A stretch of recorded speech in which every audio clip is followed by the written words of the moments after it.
What's up, man? We back. It's been a minute. Not even a minute. It's been a month. It's been a month, bro. That's it. Champ took about 2 years off, but he can't listen. Chill out.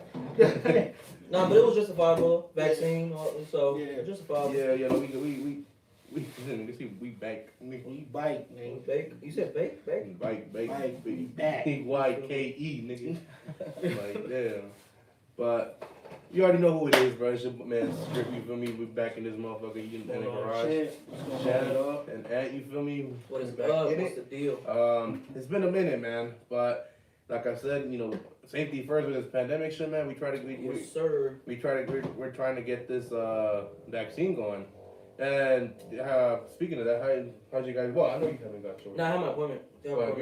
But he's good. Don't get me wrong. Me and Shim, we both got our shots already. That would. What's y'all side effects to that? Like, how'd y'all? Bro, I'm not lazy. Bro, I couldn't tell though, cause fucking honestly, like I'm lazy all the time. So it's like, oh damn, I got home. I'm saying side effects. I heard like you get like a fever and shit. Oh, listen, I had fatigue, bro. Fatigue. I got home, bro. Like I'm gonna watch. This is the time where Godzilla came out. I'm like, bro, I'm gonna go home. I'm gonna serve this little slice of pizza and shit. I'm about to watch this movie. Jesus Christ. Man, that was story of my life. My arm was gone, bro. I woke up, I was like, ah! I'm like, nigga, I know I ain't bitch. How long did it take for the pin to go away? Like a day and a half. Like a day or two. Yeah, it depends. I was at work, I'm like, ah. You can't really reach as high as you want to, but yeah, that shit is depressing. But 50% of something is 50 better than 50% of nothing, so. Nigga, it's 50% of something is better than 0% of Whatever, you understand what the fuck I was about to say. I was about to say, you might want to correct that one. 50% of something. Yeah, something. 50% of nothing. Man, if you don't know me yet, bro, you should know that I'm not that good. Oh, listen, you butcher shit. I tell you that. Yeah, this man has gone through some shit with me the past month. Trust me. He been going through my car too much, man. Car too much, nigga. But on good news, man, we got a good announcement. We have a camera now. Yeah. We have a camera, so we're going to start posting actual videos now. We're not going to be doing live. So we got this live and then the next live, which is going to be what's coming up, the NFL draft, which, I know a lot of you sports fans that are watching actually are looking forward to that. And I am too. Because, Jesus, bro, like, so far in free agency, bro, we acquired an interior guard, an actual good interior guard, which I'm actually happy about. Because we've been trying to replace Marshall Yanda, which we're not going to at the end of the day, because who's going to replace Marshall Yanda? You know that more than anybody. Nobody. Like Marshall Yanda, bro. If you guys don't know who he is, man, this guy is he's the toughest man in this world. Because there's a story behind him. I don't know if you guys ever heard, but somebody said like, who's trying to get tased? This is his rookie year. They told him like, who's trying to get tased for $200? And this is what's it called? He's like, all right, fuck it, I'll do it. For $200? For $200. And he said they just pulled up on him like this, tased the shit out of him. A nigga didn't move? And he was like, all right, where my money at? They didn't move at all or nothing. He tough, bro. Bro. It's rare that he gets injured, too. Them Delaware boys, man, them country boys, man, let me tell you. Anything outside of a Cracker Town, let's put it out there. Like, they're a different breed, bro. No offense. No racist comments. No offense, but hey, listen, you taking tastes like alcohol, bro. Nah, I'm not messing with you. We ain't taking you outside, that's for sure. Speaking of outside, y'all heard about the Aaron Donald ball fight? I was literally... Bro, let me tell you this. I heard this video. Why? Why you fighting Aaron Donald, bro? Why my thing is, like, you knew what the fuck you was doing, bro, to be honest, at that point. At that point, you knew what the fuck he was doing. You knew he was looking for a bag. Like, bro, me at 6'3", and I'm taller than Aaron Donald, bro. I would not fuck with him. I look at him like, damn, nigga, no, leave me alone, bro. Nah, how about, I spilled the drink? I'll buy you another one, bro. Here you go, man. Oh, we spilled the bottle? My bad, we gonna buy another one. I'm trying to save my life over bro, I'm telling you, if you fucking with Aaron Donald, you stupid. You deserve it. You stupid. You're either stupid or mentally retarded or looking for a bag. Or three. After this situation, he's looking at the bag. He's definitely looking at the bag. Nigga licking his lips. He lost a couple teeth and. I think that's the thing. I think both of them is over. I think that's the sad part when it comes to like celebrities, athletes, and stuff. It's like they're the ones that get fucked over because they're the public face. You get me? Yeah. So it's like. But if it's like a normal ass person, that's what I'm saying. This normal Joe, you get me? So he can fuck with Aaron Donald. Aaron Donald, let's say he beats the shit out of him allegedly, and it's like Aaron Donald gets fucked over with the media, with the fines, with investigations, and it's like what happened with the other dude that possibly instigated it. You get me? So it's like I just think they're at a disadvantage only because of their name and. Most definitely. So, for one, I wouldn't even be at a fucking club, for one. You get me? If you're that up there, it's like you can't risk a fight, you can't risk nothing. You literally can't do anything. Because you're going to end up on TMZ, you're going to end up on every fucking news channel. What you did. That man, too. Because, bro, you'd be surprised. Like, I'm surprised at the amount of shit these TMZ people be trying to be getting. Yeah, man, but what else they gonna do? Like, immediately. That's how they pay their bills. But shit, like, they'd be everywhere, bro. Like, literally. But... Damn, Aaron Donald, I don't think Aaron Donald's gonna suffer that much though. Nah, he's probably gonna pay like a hefty fine for which is like chump change at this right, point. Because he's making like 20-something million a year, so it's like, so he's probably gonna pay that man like 2 or 3 million. Like here, bro, don't say nothing, fuck off, leave me alone. This never happened. That's it. I mean, it's publicly out there, so it's like they know. Yeah, they know, like. But when it comes to the hush money and shit like that, which that dude came up. Yeah. Oh no, definitely. There's no doubt about it. Yeah, so for the person that tried to fight Aaron Donald, you stupid, bro. Stupid as a motherfucker, bro. Stupid but smart. Speaking of stupid motherfuckers, Deshaun Watson, I don't think he'll play a game in his life. Man. I don't think he'll play down in football in his life. Which I'm not going to indict him publicly because nothing has been proven. Nothing has been proven. But the way how these reports coming out, it ain't look good, bro. It does not look good. It does not look good. I ain't going to sit there hold nigga. I can give you a pass, and not give you a pass. But I can have some hope for you if it's 3 allegations. But 22? And like, nah. And I guess one of the people, because they're all civil, like they're not criminal. I guess one of their accused went criminal. Now they filed police charges on them too. So that's crazy. So once one follows suit, 90% of the time the other one. And it's sad because it's like I haven't kept up with it like that. But it's like from what I understood, he was flying out people like from IG and social media. Then it's like, bro, if you an athlete, I'm pretty sure there's physicians that work for the team that will do those massages. You get me? But it's like if you just flying people out, you never know what their intentions is. You get me? So it's like you have a girlfriend too, so this is all. I mean, it just looks bad. And then, I really don't see a point why you're going that route and then, risking your fucking future for that. And then they found old tweets of him tweeting out back in 2012, like, bro, this was about to give me a happy ending. I'm the happiest nigga alive. He literally said that. Bro, back in 2012, like, bro. So that means he must have like a fetish for this shit over the years. Which is fine. Goddamn. But I mean, everything like how my grandmama used to say, like everything that happens in darkness comes to light. So it's like you think you got away with it. If he did that shit, I don't know, X amount of years ago. But it's like all it takes is one person. One person runs their mouth, and now the other person says, "Yo, he did that to me too." Oh, well, my experience was especially in the Me Too era, especially with women, bro. No, I mean, we live in a different era, bro. Like, women will speak out nowadays. Yeah. Like, this is not, like, pre-2000s where it's like women were staying hush. Like, nah. Look what happened to Bill Cosby. And it's like, we're talking, what, how many years? Like, we're talking how many years? So it's like, now look at Deshaun Watson. It's like, bro, people are not staying quiet. So you better walk the line, and you better walk on the right side of the line. Because nowadays, everybody has a camera. Everybody's gonna have fucking media coverage, so it's like, bro, it's hard to get away with shit. I'm telling you, bro, it's not easy. And it's sad because you see his talent, and it's like, that's transcendent talent. And he led the league in passing too, so it's like, damn, that shit really looks awkward. Nah, it's like, bro, you doing all this shit in the fucking in the field. I would understand if this was 2 to 3 people. I'd be like, I think he can fight it. Mm-hmm. But 22, nah, I ain't defending you, dog. I don't know. And I guess like one of the first ones. I understand it's allegedly, allegedly. But goddamn, it ain't looking good.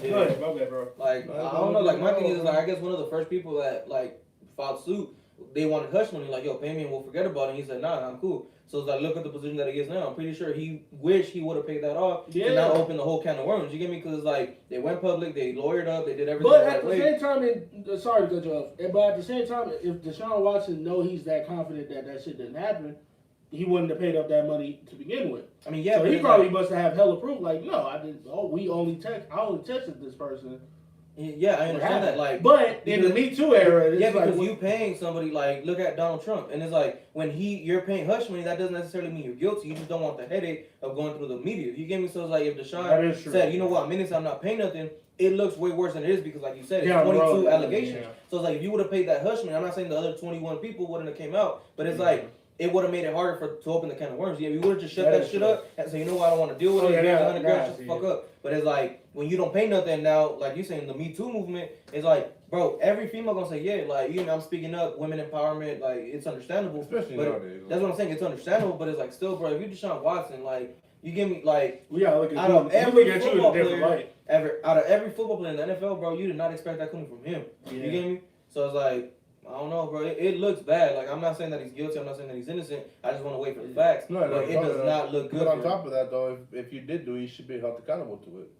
Facts. Yeah. Like, I don't feel anybody should get a pass. I really don't. Like, if you do something, like, I don't give a fuck how, like, if Patrick Mahomes came out and said, you know what, if Jalen Hurts came out and said, you know what, like, you get me, I would hold them just as accountable because right is right, wrong is wrong. I don't give a fuck who you is. Yeah. You get me? So at the end of the day, but being Deshaun Watson, like, bro, you got way too much money to be doing that. Way too much. And you have a girlfriend on top of it too. I'm like, bro, you better figure that shit out. No, if this shit is just a way for him to get out of Houston, that's not the way. That's the least of his words right now. Yeah, like, I think he's trying to beat these cases, which is fine. Let alone in Texas, bro. Texas don't play. You know what's crazy? Call me crazy when I say this, but I have a feeling. Let's say if the Texas does release Deshaun Watson, and ironically, this whole like case goes away. It won't. It won't. But I don't know. I think right now, like everybody was offering what 3-4 first rounders for Deshaun Watson. Right now, you can probably get him on pennies on the dollar. Right. Because it's like Houston doesn't want that headache. So it's like Deshaun Watson, he was hell bent on getting out. And on top of that, in technical terms, he didn't get that money yet. The extension money yet. So technically, the Texas could be like, go away. Like we don't need the headache. Nah. That saves us $100-something million in totality. And just restructure. Yeah. At the end of the day. Yeah. Shit, bro. That's really it for the Deshaun Watson situation. If he's guilty, bro, he's not playing down football. Oh, ever again. No, it's over with. Hell. I don't think anybody's picking him up, no matter how desperate they are for fucking quarterbacks. But not because that's like, I wouldn't say that's like a trend or like his MO, I guess you could say. But it's like, it looks bad. You get me? So it's like, whoever picks him up, they're going to look at them like, yo, what the fuck? You get me? Like, this is the quarterback they're offering. You get me? So it's like, I mean, call it race baiting. If he could get a job after all this shit, if he's guilty, because I'm saying he's not guilty or innocent. If he turns out to be guilty, he gets whatever suspension, he gets let out, whatever. And he's able to find a job again in the NFL. Colin Kaepernick gets out of a job. Something they're looking right, bro. Yeah. That's my thing. I'm going to just drop it there because I don't want to go too much into that. But that's my thing. Like, if he can still be out in the public. That says a lot about the owner that signed the contract for Deshaun. And you speaking on that, I'm actually going to put my two cents. Like, it's going to be kind of the same thing. Like, if Deshaun Watson, you know, it still has a job after this shit, and Kaepernick doesn't, then it's gonna be a problem. Yeah. Because I think Kaepernick deserves a chance just like anybody else. He did, but his girlfriend fucked it up for him. Oh yeah. So that's why we don't fuck with vegans, man. I'm telling you, vegans. I'm telling you. They're gonna be on your ass. I don't give a fuck. He don't even care. At this point, bro, like who will take my meats away? Ain't nobody touching my sausage. Wait, well, pause. Yeah. What is wrong with you? Pause. But yeah, man, that's pretty much it for the Deshaun Watson situation. Other than that, though, we got the draft coming up, which that's gonna, like I said, y'all, is gonna be our last live with the draft. Yep. Do y'all think that this draft coming up is like one of the most important drafts in a couple years? Because Trevor Lawrence, bro, is in the market. I'm not saying that. Because you can make the case that quarterbacks are like the head of the franchise. So the fact that there's a lot of elite quarterbacks going in the top 5, top 10 is like, I think that's one of the biggest pickups in the past couple years. Because like we're looking at a bunch of different franchises looking to go in a different direction. And it's like the quarterback is the first step. So I don't know. I think this draft could potentially be the new start of the NFL, like for the next generation. Well, because there's a lot. Not only is there like five quarterbacks, then, or 3, 4 maybe in the first round. In the first round, I say 4 or 5. There's like 4 good quarterbacks going off in the first top 5, maybe. Yeah. And on top of that, it's talent wise, it's balanced. Yeah. A lot of receiver power, bro.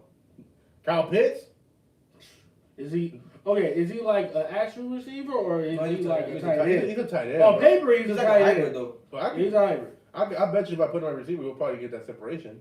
Yeah, but I'm He's saying 6'6". yeah, but I think I put him in the conversation with Darren Waller because they basically play the same game. Yeah, Pretty much. Like my thing is like it's sad to say, it's sad to think about, but it's like you think of Big Ben, think about Aaron Rodgers. Well, Aaron Rodgers ain't going nowhere no time soon, but you think about Russell Wilson. I don't know the way how the Packers is disrespecting Aaron Rodgers. But I'm saying is like they're kind of going to the last chapter of their career. You get me? So Drew Brees just retired. You got Tom Brady. I don't know how long he's gonna keep playing. So all the veterans that we grew up on, they're sooner or later gonna hit the exit. So it's like we're gonna be stuck with the new generation, which is the Patrick Mahomes, the Josh Allens, the Dwayne Haskins, Lamar Jackson. So like all that, then you bring in the Trevor Lawrences, the Mac Jones, like it's Mike Jones. Like I hope it's gonna be a good little transition. So. Did you just say Mike Jones? Mike Jones. Nah, but for that though, we gotta make a list like our top prospects that we want taken in the first round. For our team or just in general? For our team, but if the other team gets it, then we just cross them out. See. I wouldn't have traded 12 for one. I would have stayed at number 6. Yeah, Devontae Smith. Or, what's the other one? Chase? Jamar Chase. Mm-hmm. LSU, man, and Terrence. Those are my two favorite. Give me either for the receivers? Yeah. Bro, receiver-wise? Because Waddle, I think Devontae's a better receiver than Waddle. What? Like, they're right there, but my preference would just be Devontae. Yeah. So, honestly, I say Devontae. But it's like at 12, you're not picking up Devontae or Jamar Chase. Yeah. You get me? So it's like you're going to have to settle for something. No. That's what I'm saying. You're going to have to settle for a little bit something different. But it's like, if you're the Eagles, I understand why you did it. You get me? For draft capital. But it's like, would I have done it? Not really. Not really, but... Yeah, 49ers, man, they gave up a lot to get that number 3 spot. Bro, they paid, what's his name, a left tackle, bro. Oh, Trent Williams? Bro, they paid him 6 years, 138 and a half. Damn, bro, like I've never seen it. He has the highest paid left tackle in history. That's ridiculous. And he's old too, isn't he? Yeah, and still productive. That's what I'm saying. Like, like at his age, like, I wouldn't expect him to get that big of a payday. Because this summer he's supposed to be 33. So yeah. But I'm saying is like at his age, is like you look at like the Lane Johnsons, you look at all them is like one injury and they're done. A turf toe, a fucking broken. Yeah, turf toe is no joke for. But that's what I'm saying. So it's like for them to commit that much time and that much money to a left tackle, it's impressive, which I'm proud of them. You get me? Yeah. But it's like I don't know. I don't know if that's. It's a risk. Yeah, it's a big risk, but. At the same time, we all know if Trent Williams is fully healthy, he's arguably the best left tackle. Pretty much on top of fucking Tyron Smith. I know they got Fitzmagic at quarterback now. Niners? Oh no, I thought no, they still got Pornstar Jimmy. I was thinking about Washington. My fault. They need to get rid of him. To be honest. Pornstar Jimmy's out of there. Yeah, to be honest, I don't care what anybody says at that point, but you know, if he's doing his thing up there and Niners like it, fuck it, why not?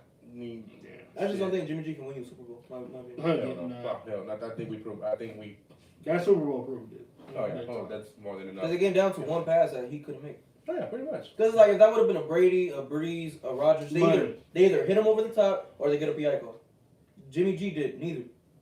So it's like he was 3 for 11. What in the fourth quarter? That's unacceptable. And he had a 10 against the fucking Chiefs questionable ass defense. Yeah. But it's like my thing is like you made the Super Bowl running the ball. Why are you putting the ball in Jimmy G's hands, not Raheem Mostert? Mostert's hands. Yeah. Like you get me? Like it just made no sense.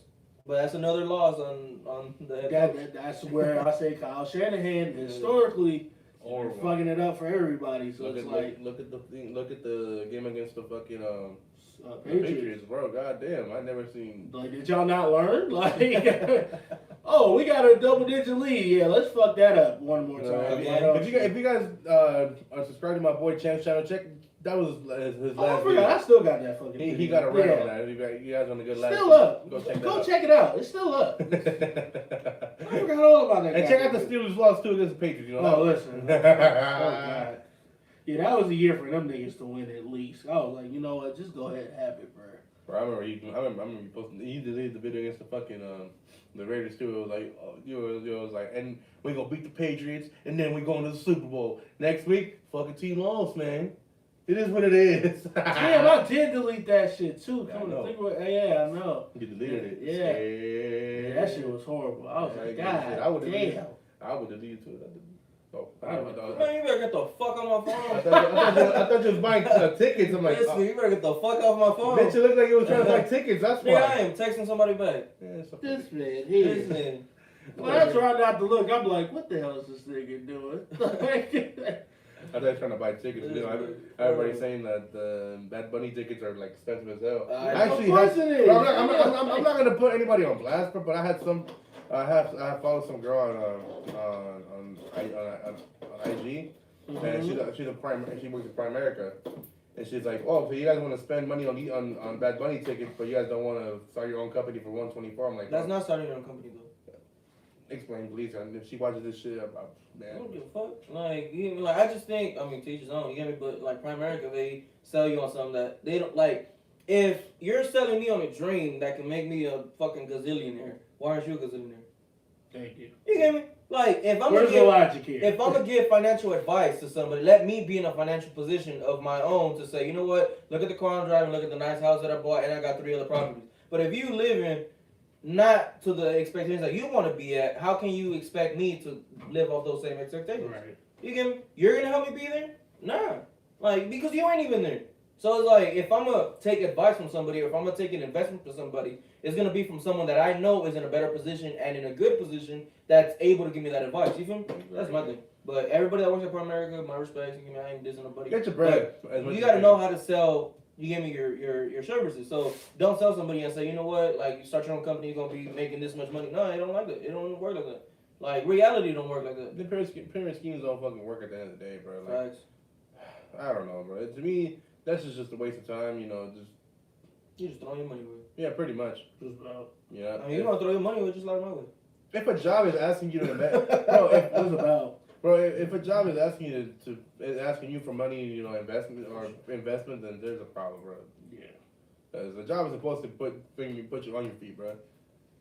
Not fucking. I don't know. I ain't paying for shit anyway. Like, the fuck? I'm not paying for shit anyway. I'm trying to work, bro. I'm not here to fucking invest in shit. And from what I see, Salah is on the line, bro. What's up? What's going on, bro? What's up, my boy Goop? Yeah, go. Shit, what is that's probably at work or something. Yeah, he probably taking 30-minute shits. I remember that shit.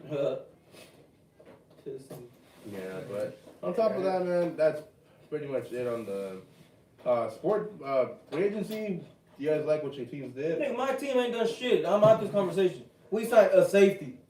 Switch the camera, you know, cut them when you Like, if you I'm out this conversation. That nigga is y'all got a new staff. That nigga is depressed. You know? Y'all ever seen Depression? That's what that is.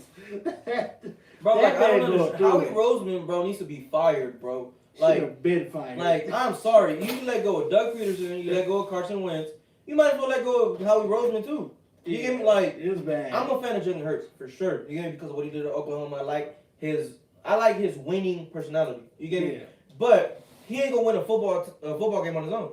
Give him some damn If weapons. motherfuckers gonna get hurt all the time. You get me? So it's like, if he has Jalen Rager, that's already injury prone for one, and then Deshaun Jackson left to the Rams, what are you leaving them with? Nothing. Nothing. So it's like, you get me? So it's like, then they're talking like the mock draft and shit. We're thinking about taking a corner. You signed a safety and you're gonna use your draft on a corner. Draft the fucking receiver. But who was the safety y'all picked up? I think it's some dude from the Minnesota. Like, I mean, Is it Anthony Harris? I think it might be. Okay, that's an upgrade. Now that's an upgrade. But I'm saying, I'm not knocking it, but it's like the offense that you're transitioning from Carson Wentz to Jalen Hurts is like put up points. You get me? So it's like the defense is gonna eventually figure itself out through the draft, through all that. But you need to find some weapons to give Jalen Hurts. He's gonna come into a new system and have Jalen Rager. And you don't even know if you're gonna keep Zach Ertz too. That's what I'm saying. Like he's already hitting the back end of his career. And then y'all still need an offensive line, at least interior. So it's like, damn, it's mainly that's what I'm saying. Like, issues. I understand why they did what they did to draft from 6 to 12, but it's like, come on, bro. Like, you give me at number 6, you could, like I just mentioned, you could have picked up Devontae Smith, you could have picked up Jamar Chase.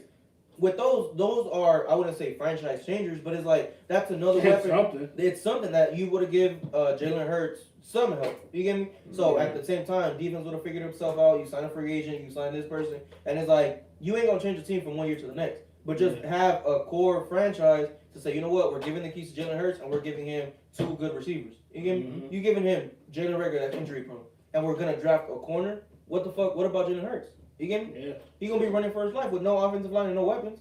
Yeah. And I'm not about to have him tear his ACL like Carson Wentz did. Look at Lamar. Yeah, but Lamar has weapons. Yeah, he got something. Yeah, so Mark Andrews, yeah.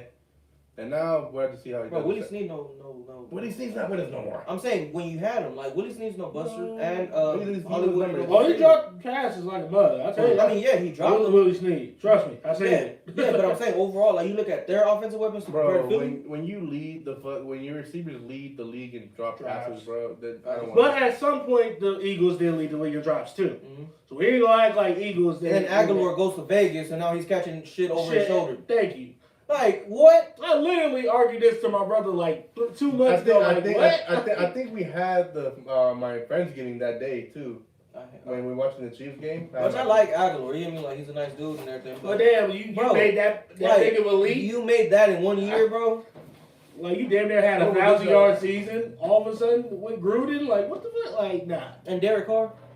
Like really, right? Out of all the quarterbacks, Derek Carr made you look like that? Nah, bro. You catching 80-yard passes like it's nothing now? Like what? Damn cadences, bro. Like damn. Bro, the shit used to piss me off, bro. On 3rd and 5s, 3rd and 7s, on those little dig routes, and it's like right here, bro. Boom, drop. But yeah, like you said, you catching 80-yard bombs, and it's like just over the shoulder, I can't keep running. Rarely get a drop. And it's just like, my boy, what? Like, what are you doing? Like, if you playing for a contract, bro, just say that. Basically, like. I mean, just put it out there. Don't make Philly look bad, make Carson Wentz look bad, which he was terrible. Bro, I'm about to say he already did. It's like he made him look worse than he was if he would have caught some balls. You get me? The way I'm looking at it right now, though, well, like I don't know, like, do you guys think sometimes it's the quarterback that's responsible for all the drop passes? Yeah. Sometimes, but I'm sorry. But at the same time, you're supposed to build the chemistry. Like when Tom Brady would have the shit receivers dropping passes, Tom Brady figured it out. You get me? Like he was able to have. Did they have a winning record? Tom Brady last season with the Patriots? Mm-hmm.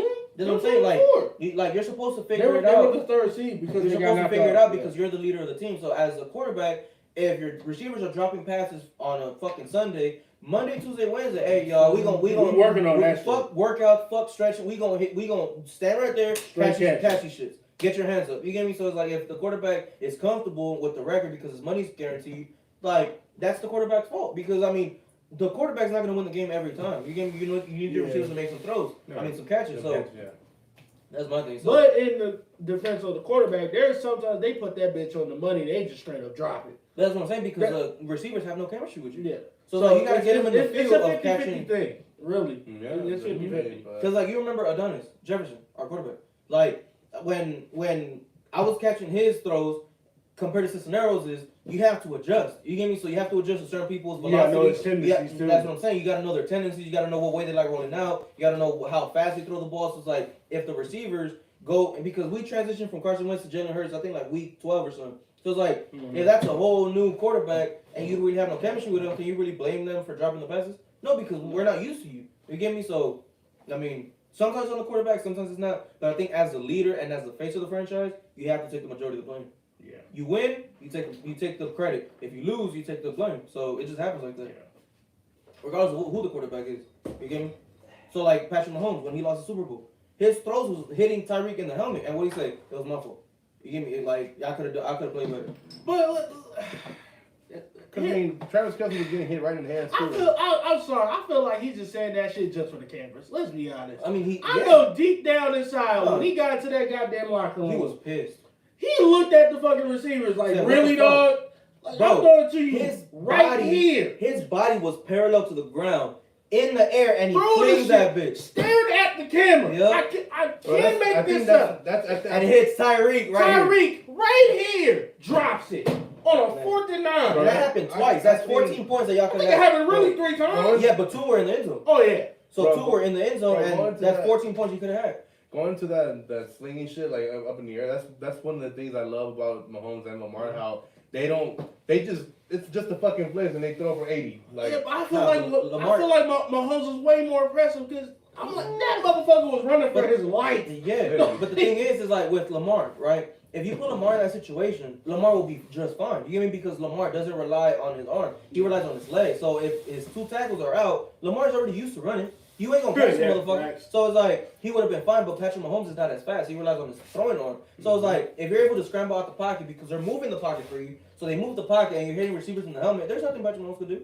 You get me? But with Lamar, it's like his thing, like he just said, it flicks, but it's like you flick on a 3rd and 4, or you flick on a 4th and 2 because you're a running offense. You're a running quarterback. So like I don't know, it just goes either way. But I mean, teachers. No, I'm just saying it's just impressive how just a fucking flick and they just be slinging it for like 60 or 80. My nigga, I promise you, he literally rolled out that bitch, went to the ground, looked at the camera. Mind you, this is the Super Bowl.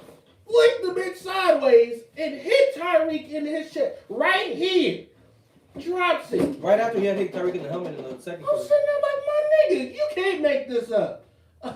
If you're Tampa's defense, you got bailed out 3 times. And you would not expect that coming from Tyreek. If that would have been DeMarcus Robinson, if that would have been someone else, all right, Understandable. Understandable. Tyreek. But still, nigga, this is the Super Bowl. You better catch something. Like, we did not make it this far just to drop passes. Travis Kelce too. You're the top. You're arguing. Travis Kelce was out here catching everything he could. I think he had like 10 receptions for like 169 yards, something like that. Empty calories. Empty calories. Yeah. Empty calories, but goddamn, like, bruh, it was pissing me off how they would drop. Did he score a touchdown? No. Field goals. Like This is number field goals. yeah, Harrison Butker. But listen, the MVP for that team, tell you that much. Pretty much. Cause shit. After that fucking. But I'm pretty sure, like you said, in the locker room, I think when they went back, I think Tyreek did take him in the initiative to say, "Hey, y'all, my bad." You get me? Because it's like when you see the film, nigga, Tyreek was in the end zone. You come down with it, that's 14 points we could I'm have sitting had. there like So, they're running cover 2 the whole goddamn time. cover 2. Throw the goddamn ball over the top. Cover 2, man. Like, what are we doing? Like, because Tampa was literally like, oh, okay, they have no offensive tackles. Let's just rush them. Why blitz?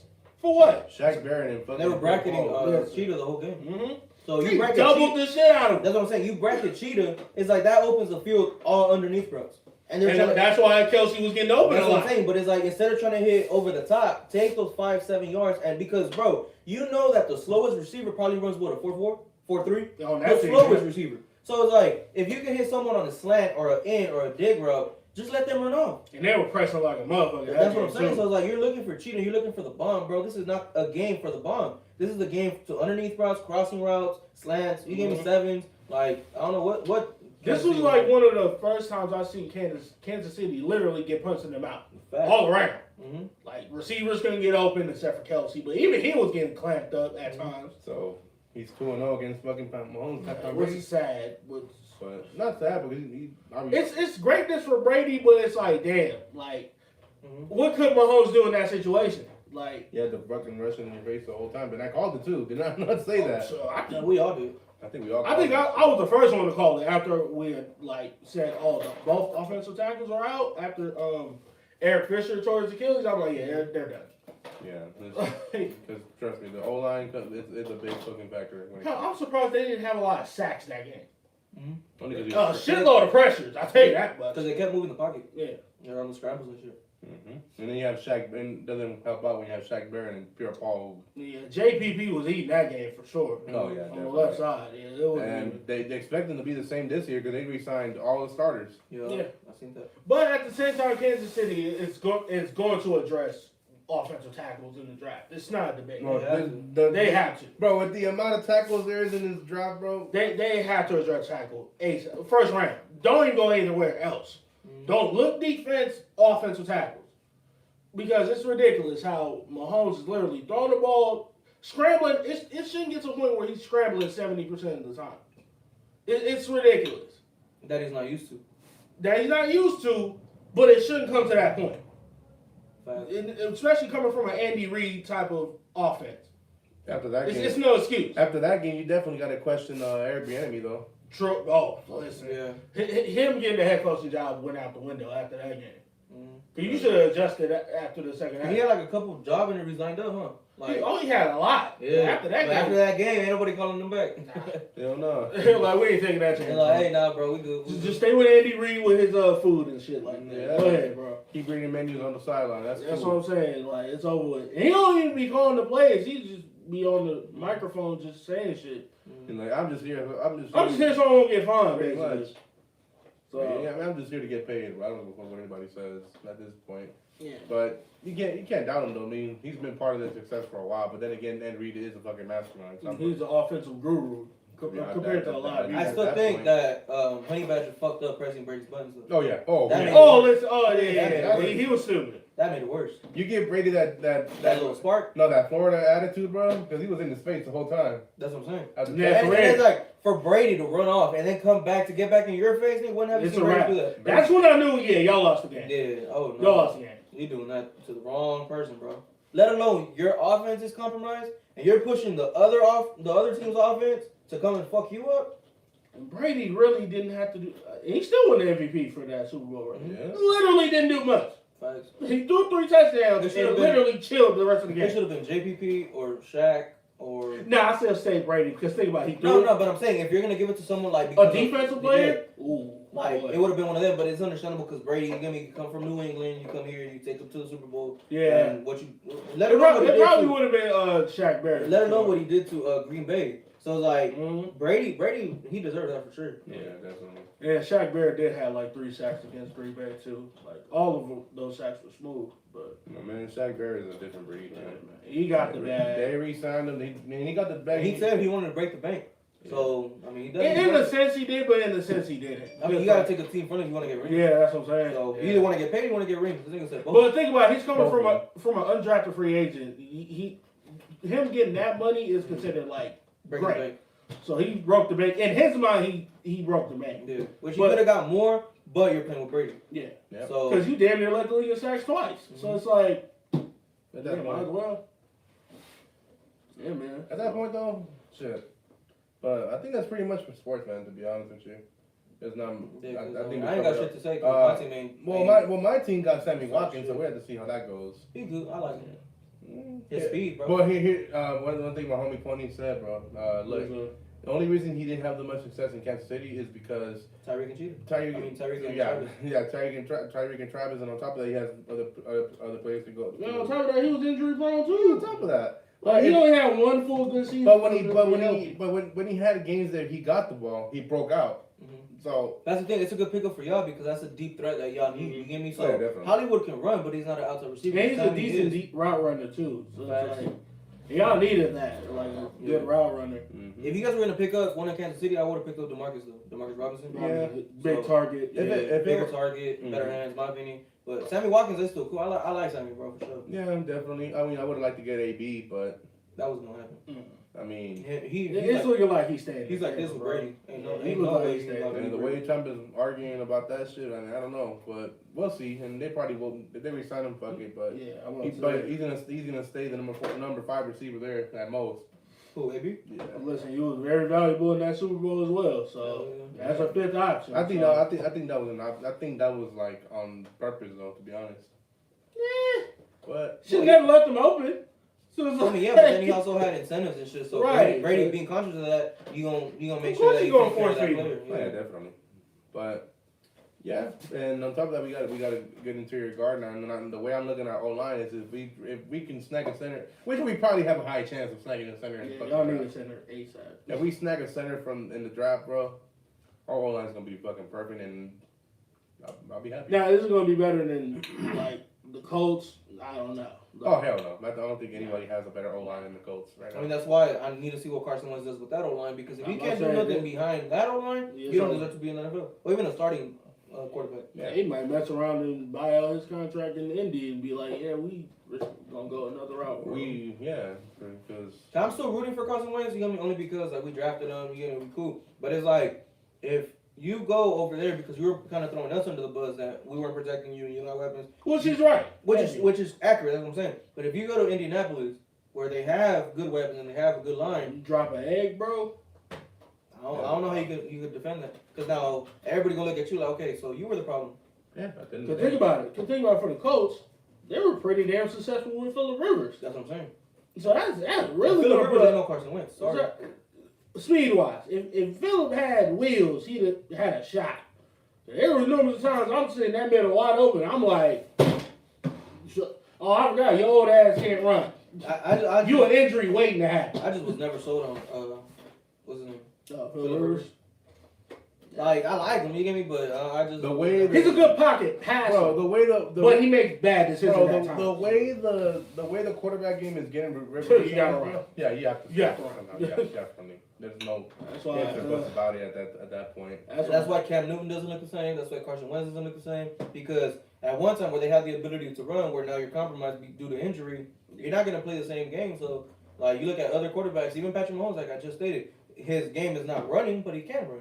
You get me? Lamar Jackson, his whole game is running. That's why he's an MVP candidate year in year out. That's what I'm hoping. Bro, I'm surprised even with the season he had, he was still a top 10 MVP candidate. Like, bro, Lamar Jackson.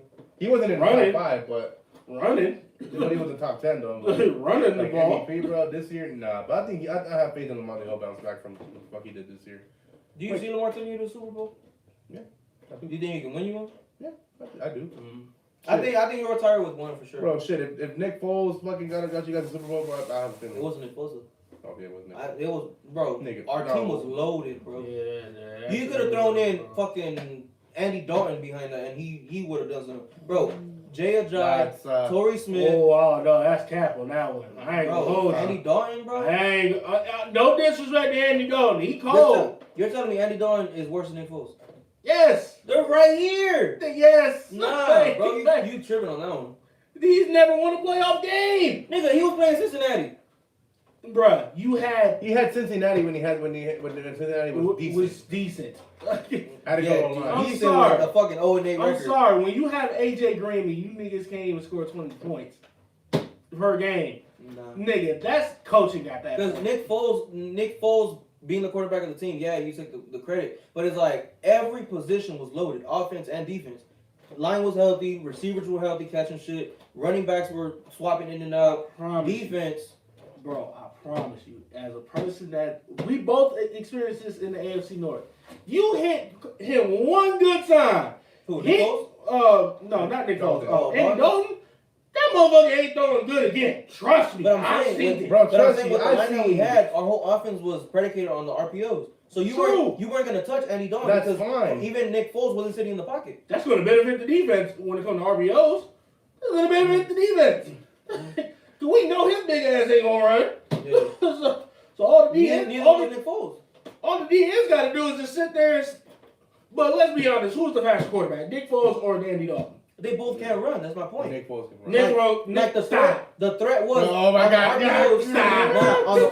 On the RPOs, the threat was Jay Ajayi, LeGarrette Blount, and I believe we still had Sproles at that time. So it's like your threat was that running back and our O-line. Let alone you're having the receivers that are going to bring you over the top. Okay, so you telling me, no disrespect, you telling me if Andy Dalton was in that Philly play, he would have ran the same exact speed. Oh, yeah, I don't know about that play. Thank you very much. Prove my point. Nah, that particular play, nah. Thank you very much. That's the thing. If we had Andy Dalton, it probably wouldn't have got to one play.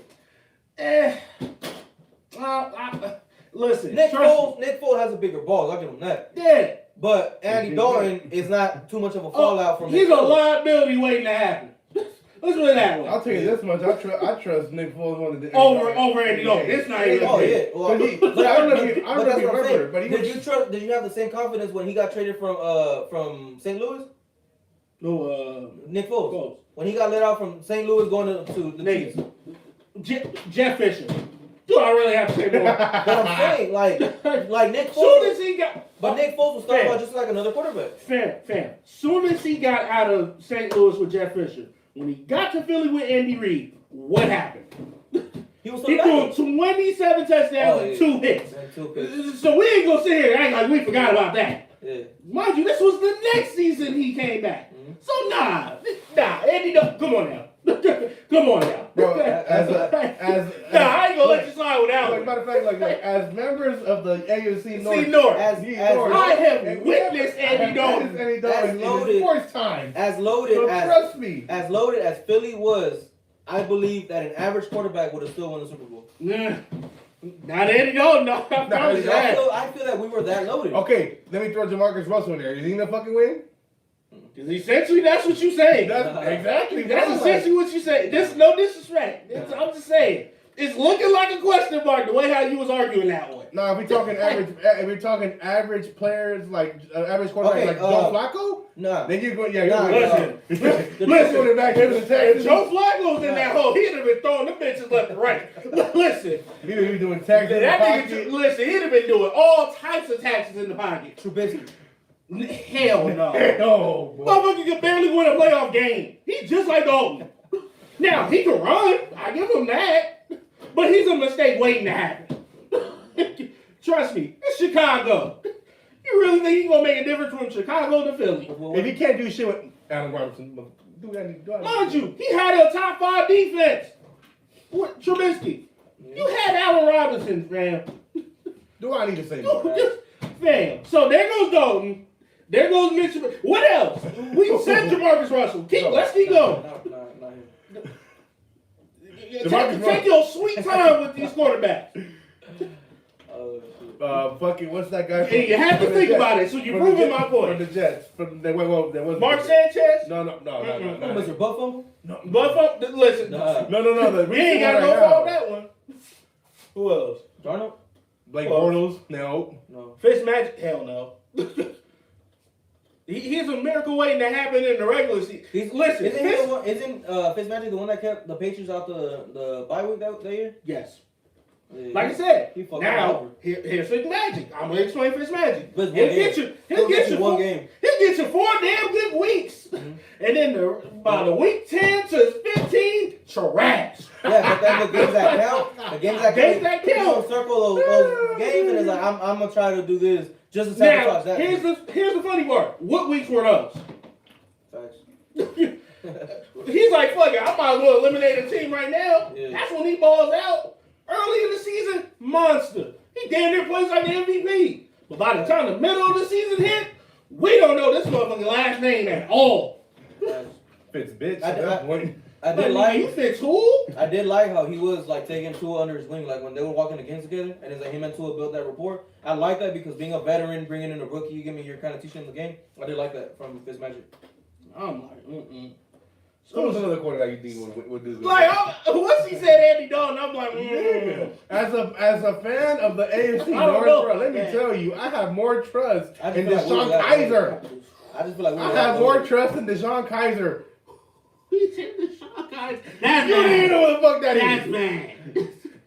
I love me some Andy Dalton. But I trust Robert Griffin III, RG3. RG3 right now. Super Bowls. Oh, now? Right now. With that Philly team. Dang, I ain't gonna sit there and hold you. RG3 would have been killing with the Philly that year. Yeah, that's what I'm saying. Don't put RG3 Philly, I ain't gonna sit there and hold you. I'll defend that one. A healthy RG3? That's what I'm saying. Before the ACL tear? Yeah, bro. Even Tyrod Taylor with them wheels. Yeah, Tyrod's another one. We had Tyrod too. Even though he's never won a playoff game too, but I trust him over Andy Dalton that time. Mm-hmm. So but Andy Dalton though? Yeah. Never in my life. That man is one hit away from being on the sideline. Literally, he's one hit away from literally throwing an interception or getting the hell out the game. I'll trust my 4th-string quarterback. Yeah, it's bad. I'll trust my punter. I'm just saying, when you're Andy Dalton, you had Ocho Cinco. You had Terrell Owens that same season too. Right. And you had AJ Green. I remember that. And you can't give me one playoff win? At least. You got me an appearance. Multiple appearances. I give him that. Mm-hmm. That's it. We had to look at Marvin Lewis a different way, like, yo, bruh. Like, you good, me? Like, I'm just saying, man, nah. Andy Dalton, listen. Yeah, but it's going to be at least like 5 years before we even make another Super Bowl. It's crazy though. We need. No, it's crazy though. It starts with up top though. With That's what I'm saying. How we gotta go? Well, I don't know why we're lagging. It's crazy though because I mentioned Joe Flacco and Joe Flacco's with you guys now. Yeah, I don't like that. What? I didn't even know that till now. You guys make the playoffs, bro. You guys put him in and y'all winning. I'm sorry.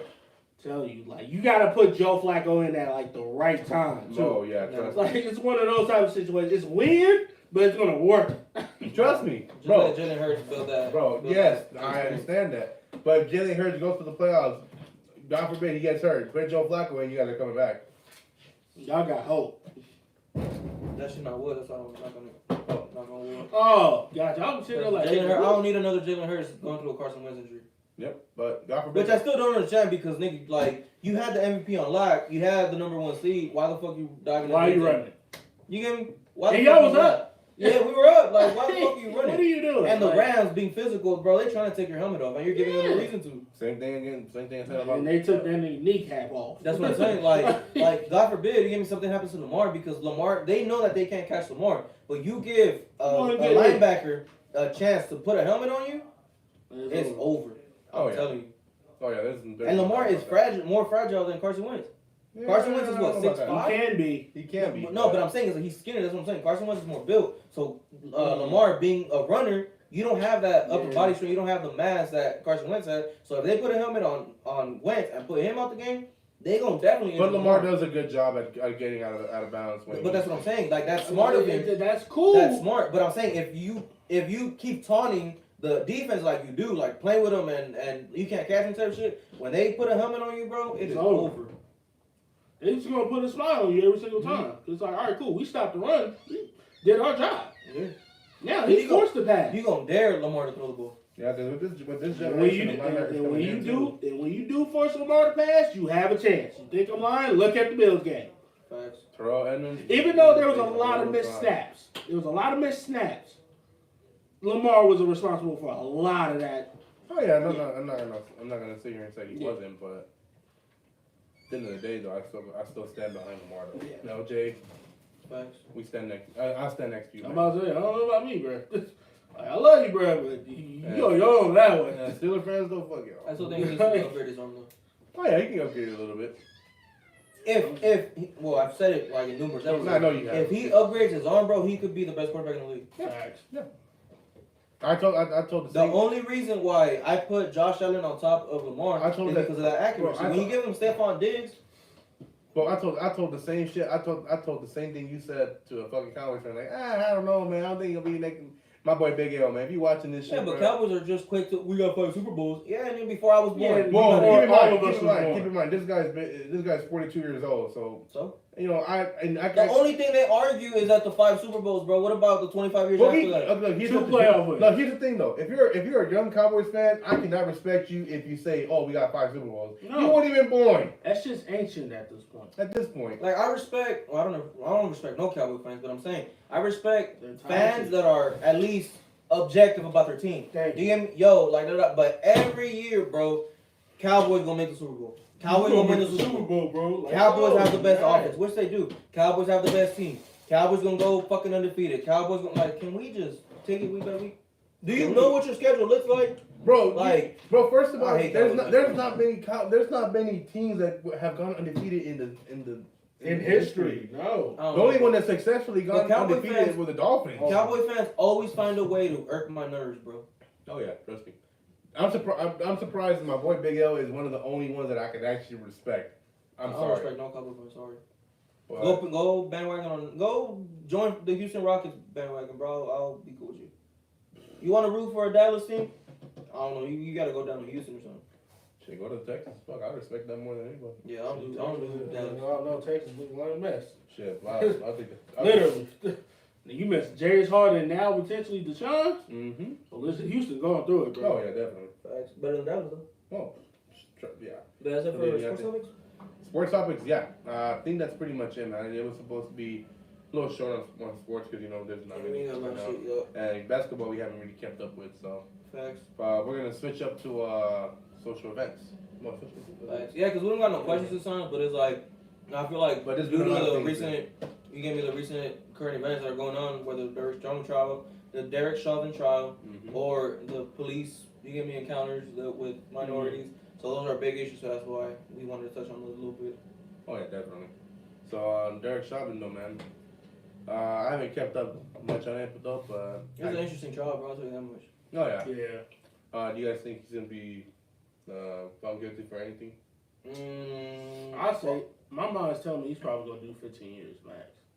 The way how this shit is going. My thing is, I want to see him guilty. Yeah. You get me? But I believe it was Thursday or Friday. The prosecutor. Okay, let me tell you how the court works. you start your case because you're innocent until proven guilty. Of course. So the defense doesn't have to say anything. You have to prove your case that I'm guilty, right? Right. So the prosecutor starts it. They bring their witnesses, bring their facts, bring whatever. Mm-hmm. They suppress a report with carbon monoxide or something like that. They bring in MEs, they bring in doctors, they bring in pulmonologists, they bring in all them. Yeah. So defense obviously makes their case and say, you know what, that was bogus. It could have been this, it could have been that, it could have been his enlarged heart, it could have been fentanyl, it could have been this. So now the prosecutor gets a chance to rebuttal that, to say, with new evidence, we found X, Y, and Z, right? Right. When they initially made their case the first time around, they made their case and they suppressed a report, something about related to carbon monoxide. So I forgot what doctor it was that mentioned it, and another doctor went and kind of looked at the report and said, oh yeah, but it could have, so it was like a new evidence, I guess you could call it, that they were supposed to initially bring up when they first made their case, not the rebuttal, the first case. So the judge was like, yo, like, how did this end up just being found yesterday? So this was, I can't remember the day, I think what might have been Wednesday or Tuesday. And the judge was like, yo, like, how did this come about to just being discovered? So the defense being smart, I mean, I'm thinking on both sides of the law. Right. The defense side, and I'm thinking on the prosecutor side. So the defense attorney said, you know what, I feel that it's prejudicial because you already made your case. You already had your witnesses. The witnesses that I'm trying to question to kind of validate your statement is already on the plane. He's already at the stake. So you're just bringing in new evidence without me being able to cross-examine them. You get me? So the judge told the prosecutor, said, you know what, you're going to recall your witnesses, like for trial. You're going to bring them in. You're going to give them their statement, their testimony, whatever. If I hear anything being mentioned about this new report, I'm calling it, what do you say? Not an acquittal. It's a mistrial. Mm-hmm. So you're going into trial with the threat that the judge might call it a mistrial. It doesn't look good, bro. Like, I want this motherfucker to get convicted, but because the prosecutor side fumbled the ball a little bit, it looks bad. You get me? So thankfully they didn't have the jury there, so the jury is not aware. I'm pretty sure they've been watching the news and shit. You get me, on TV, so they probably are aware of it. They just not gonna say shit. Right. But is he guilty? I believe he is, because the defense made the case to say, you know what, could have been his enlarged heart. It could have been the fentanyl. It could have been, I believe, methamphetamine was also in the system. So you choked the man out for like that's my point. That's 9 minutes and 26 seconds. But my point is like, with or without, that's one of the pulmonologists, how he said is like, when you have fentanyl in your system, you reduce your oxygen level by, I think, like 40%. So it's like your breathing levels are not going to be normal. And on the video, they count the pulmonologist is counting the breaths with the jury. Like, he said, okay, that's 1 breath, that's 2 breaths, that's 3 breaths. So in total, I think it was a 19-second video, and in total they added it up to, I think, like 24 breaths or 22 breaths, which is normal. It's 18 plus or minus 4, I believe. So if you're an athlete or all that, your breaths are going to be less because you're used to breathing less when you're jogging or when you're athletic. Someone that is not as in shape is going to go up. You're going to take more breaths per minute. So the pulmonologist said, you know what, because I'm counting that his breaths were normal, I dismiss fentanyl as a cause of death, because with or without fentanyl, if you never had the knee on the neck, he would have been alive. So that's my belief. You get me? So if I'm the jury and I'm hearing that, with or without fentanyl being in the system, I believe the direct cause of death was the knee on the neck. You get me? Point blank, period. So then you add the police chief, you add, I think it was the lieutenant that also testified to that said, you know what, the police academy, the police training, we don't teach that. You get me? Then you had, I believe it was a detective for homicide, and he's been in the force since, I think, like 87, like, and I think he retired. No, he got out of patrol, I think 93. So he's very aware of the protocols, of the policies, and all that. So even he testified to say, we've never been trained to put a knee on the neck. Why? Because we know what can happen. We know that that's use of deadly force. That's unnecessary. So if you're being handcuffed and you're on the ground, we're trained to put you on your side, or we're trained to stand you back up because you're no longer resisting. If you're handcuffed on your chest, that's already bad enough because you're stretching out your lungs and you're on your chest, so it's hard to breathe already. Let alone you add a knee on the neck, a knee on the back. You get me? So, like I'm saying, would I want to see him be convicted? Of course, but it's a process. You get me? It's a process that you have to be proven guilty rather than innocent. So the prosecutor, they've made their case. I believe that they still made a strong enough case to still get a conviction, but by you fumbling that, you never know with juries nowadays, bro. If OJ could be found innocent, if Casey Anthony could be found innocent, even though we know, Yeah, everybody knows they're guilty, but it's like he did it. Yeah, So, everybody knows, but it's like no it just goes to show that prosecutors sometimes don't make their case as strong as they should, and the defense takes advantage of it. So I would just hate to see a blunder or a fumble cause a conviction. You get me? Because this man should not be on the street. You get me? So I don't know. That's my take. That's my. And then they finally.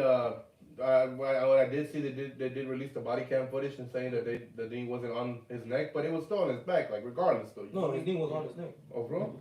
Then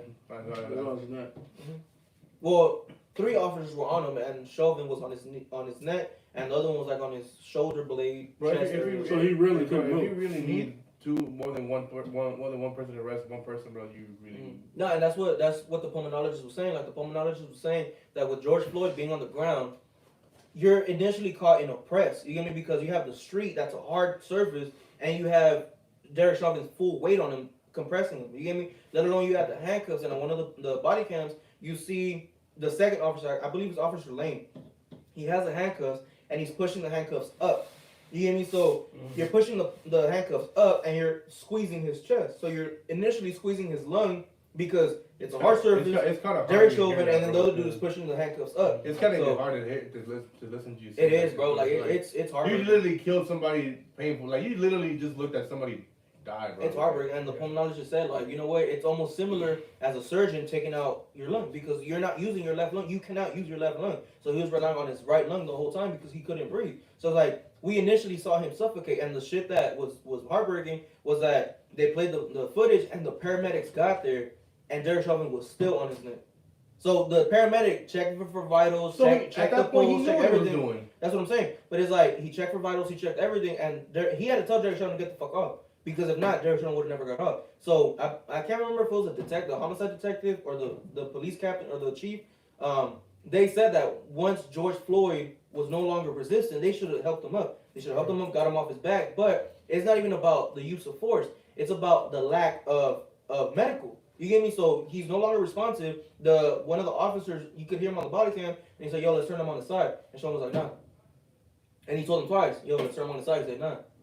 So it's like, so he knew there's what he was really doing. nothing. Like, there's really nothing you can argue with that. If you're the defense, you cannot argue that. And another thing that Derek Chauvin invoked his Fifth Amendment to not testify at trial. So it's a smart move because if you take the stand and the state gets their hands on you, you have to explain your actions on that video. So it's smart for you to invoke the Fifth and shut the fuck up. You get me? Because if you take the stand, there's nothing you can say to kind of defend your actions. Pretty much. My thing is like, yes, you acted outside the law. Yes, it was wrong. Yes, everything in a whole, Derek Chauvin is guilty. But it's a process. You have to prove that it was the knee on the neck that killed him, not the fentanyl, not his enlarged heart, so you gotta get medical examiners, you gotta get fucking doctors, you gotta get. It's a process. It's a dumb process, but it's like we know the end result.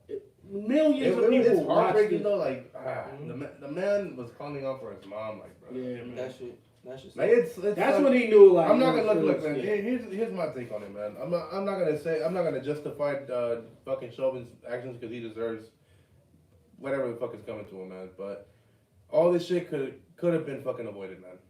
If simply, man, like we were talking the other day, comply, bro. But he wasn't resisting. I know, but look, man, but... I mean, he was resisting when they're trying to put him in the car. Yeah, definitely. But it's just the demeanor of the cops in the first place. Oh, yeah, but that's the thing, like, the way I see cops nowadays, bro, it's like, they have the power to fuck with you if they want to. So you doing anything, bro, just anything in general. In a sense. Just even talking back, bro, is gonna get you... killed. To a point. I hate to put it in that terms, it could literally get you killed. And you know, as minorities, bro, we need, because there's obviously in this case, bro, there's obviously a racial factor that comes into mind when it comes to these kind of cases and shit.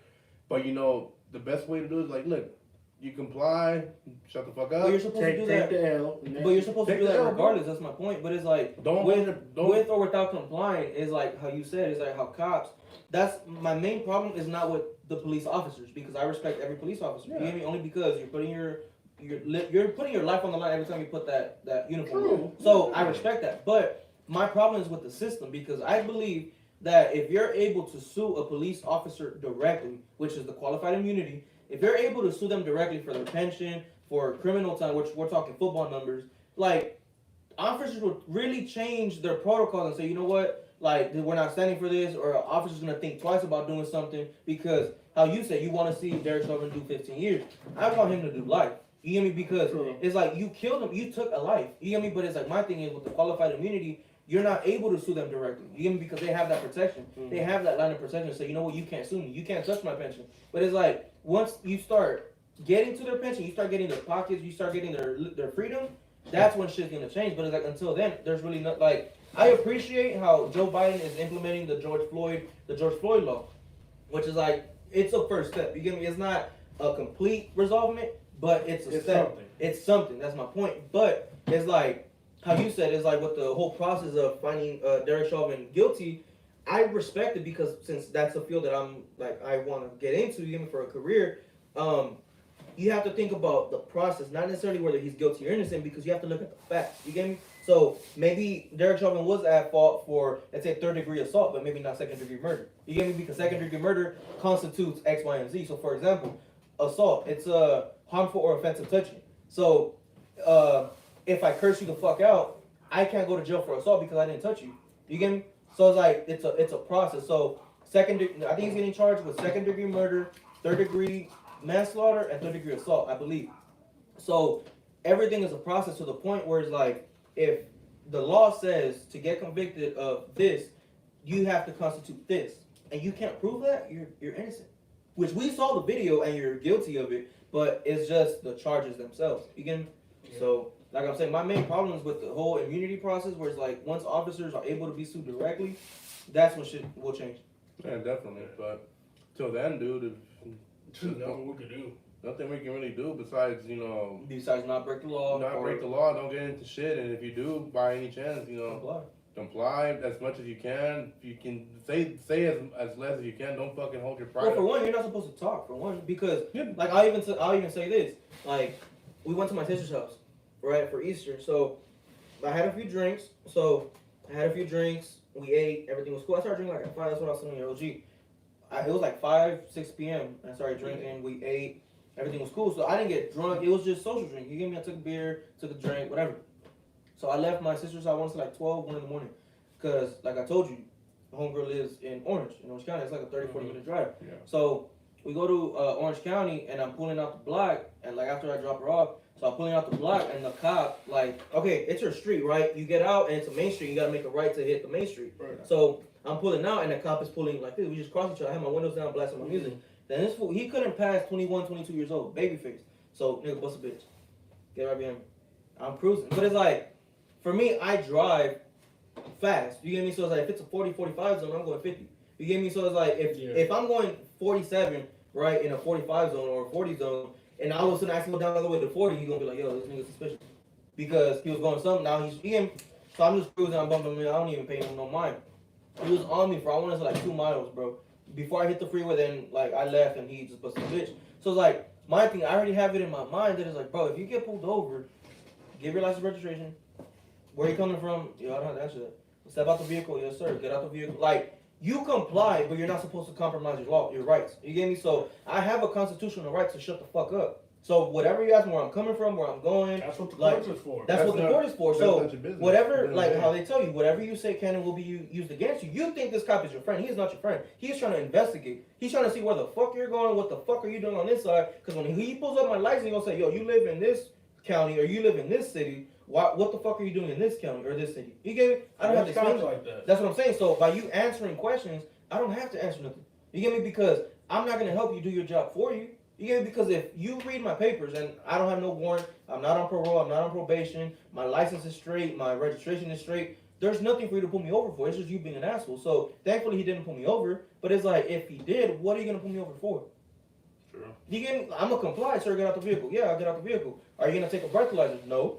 Because for one, those shits aren't even admissible in court. So it's like, there's shit that you have to know that is like what you can and can't use. I'm not going to do that because I know you, like, you get me? So I think that's the problem with a lot of people, that they don't do their own homework to say, you know what, I know the law, I have the right to shut the fuck up. I have the right to say no to that. I don't have to comply to that. You're not searching my vehicle. You're not stepping in my vehicle. So I feel like people unfortunately, they have them until like, man, fuck the cops, man. Like, what the fuck you put me over for, man? And it's like that energy. They hold their pride too. That's what I'm saying. Their energy, the cop is gonna match that energy. If you're aggressive coming into the traffic stop, the cop is gonna match that. He gonna think you a threat off. He gonna think you a threat. Let alone it's like it's sad to say I don't want to race bait, but if you add color on top of that, you're giving him an excuse to fuck with you. Because realistically, if you think about people like how they look a certain way with tattoos, with how they dress, if you have a hoodie over your head, there's no law that says I can't drive with the hoodie on my head. But now you look suspicious because this dude, he looks suspicious, and he's giving me attitude, and he's acting up. You get me? So I don't know. That's my thing. I just think people need to know their rights and really just shut the fuck up. And just comply, bro. Comply. You know, as long as you comply, don't explain shit. You know, just comply. Do the basics. It's gonna go as smooth as possible, and you live and you learn and you live to. Okay. You live. I mean, it goes with that the 20-year-old that got killed. Dante, right?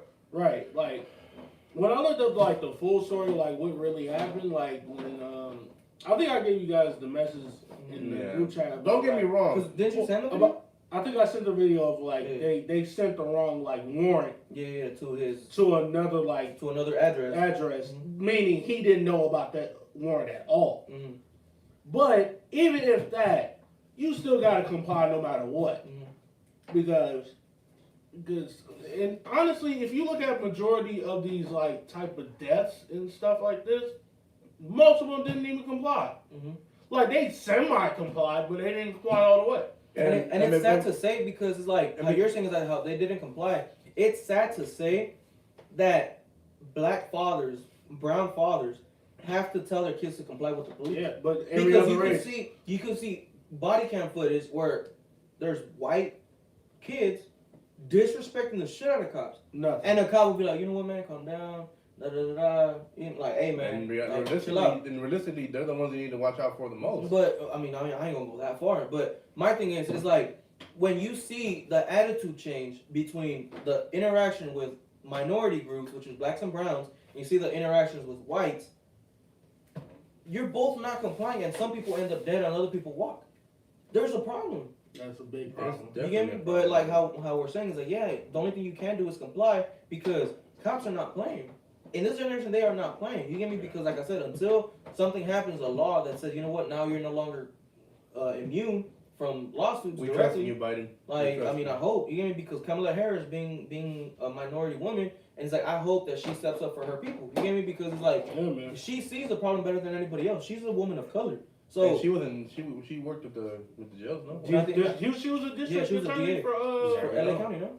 Northern California. Oh, yeah. Oakland to be exact. Yeah, I know she came from California. I didn't know what county. But my thing is like with her being a woman of color, it's like you should understand this social issue better than anybody. You get me? Because it's like white fathers, they don't have to have that conversation with their children. Yeah, you're gonna say like you're gonna say, yo, when you get pulled over, you comply, you do whatever. But it's just like a birds and the bees talk. You get me? But with the black father or brown father, you have to really explain to your kid, if you leave this house and you get pulled over, there's a chance you might not come back. So you better do everything in your power to comply with the cops and do everything you can because it's a scary situation for any father in this generation. You get me? Hell, any parent to be. Yeah, I mean, I would hate to see. That's what I'm saying. Is like it's just sad because it's like, I mean, if you take a life, this is my personal opinion. Like you can quote me on it, you can not quote me, I don't give a fuck. No, but my personal thing is okay, a lawyer, a doctor, a surgeon, a nurse, they fuck up really bad. They lose their license. That's their license. That's their job. That's their career. Yeah. You better go work at 7-Eleven because you're no longer in your field. You're not going to work in any major That's what I'm saying. So I believe my brother-in-law, he reposted something on his Instagram and it said like how a nurse, if you switch two drugs that weren't supposed to be mixed together and this patient dies or something, that's your ass and that's your license. You could potentially either get arrested or potentially be sued. How is a cop not responsible for their actions? Yeah. You get me? I agree. And even if they are liable, you're getting 2 years. You're getting 2 months. Like, there's people that are doing 15, 30 years for selling weed back in the 80s and 90s. Sad. You get me? And it's sad. Like, it's a really fucked up process, but that's my point. I actually had one of my high school teachers, Mr. Francis, he actually talked to me about that. Like,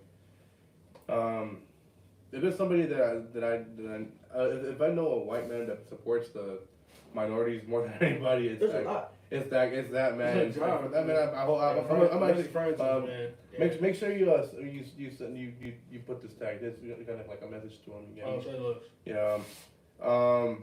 You know, even we were having to walk and this man told me like the court system is just so fucked up and it's so set up to fuck up the lives of minorities to the point where you're literally having the majority of the population in jail because they sold the joint.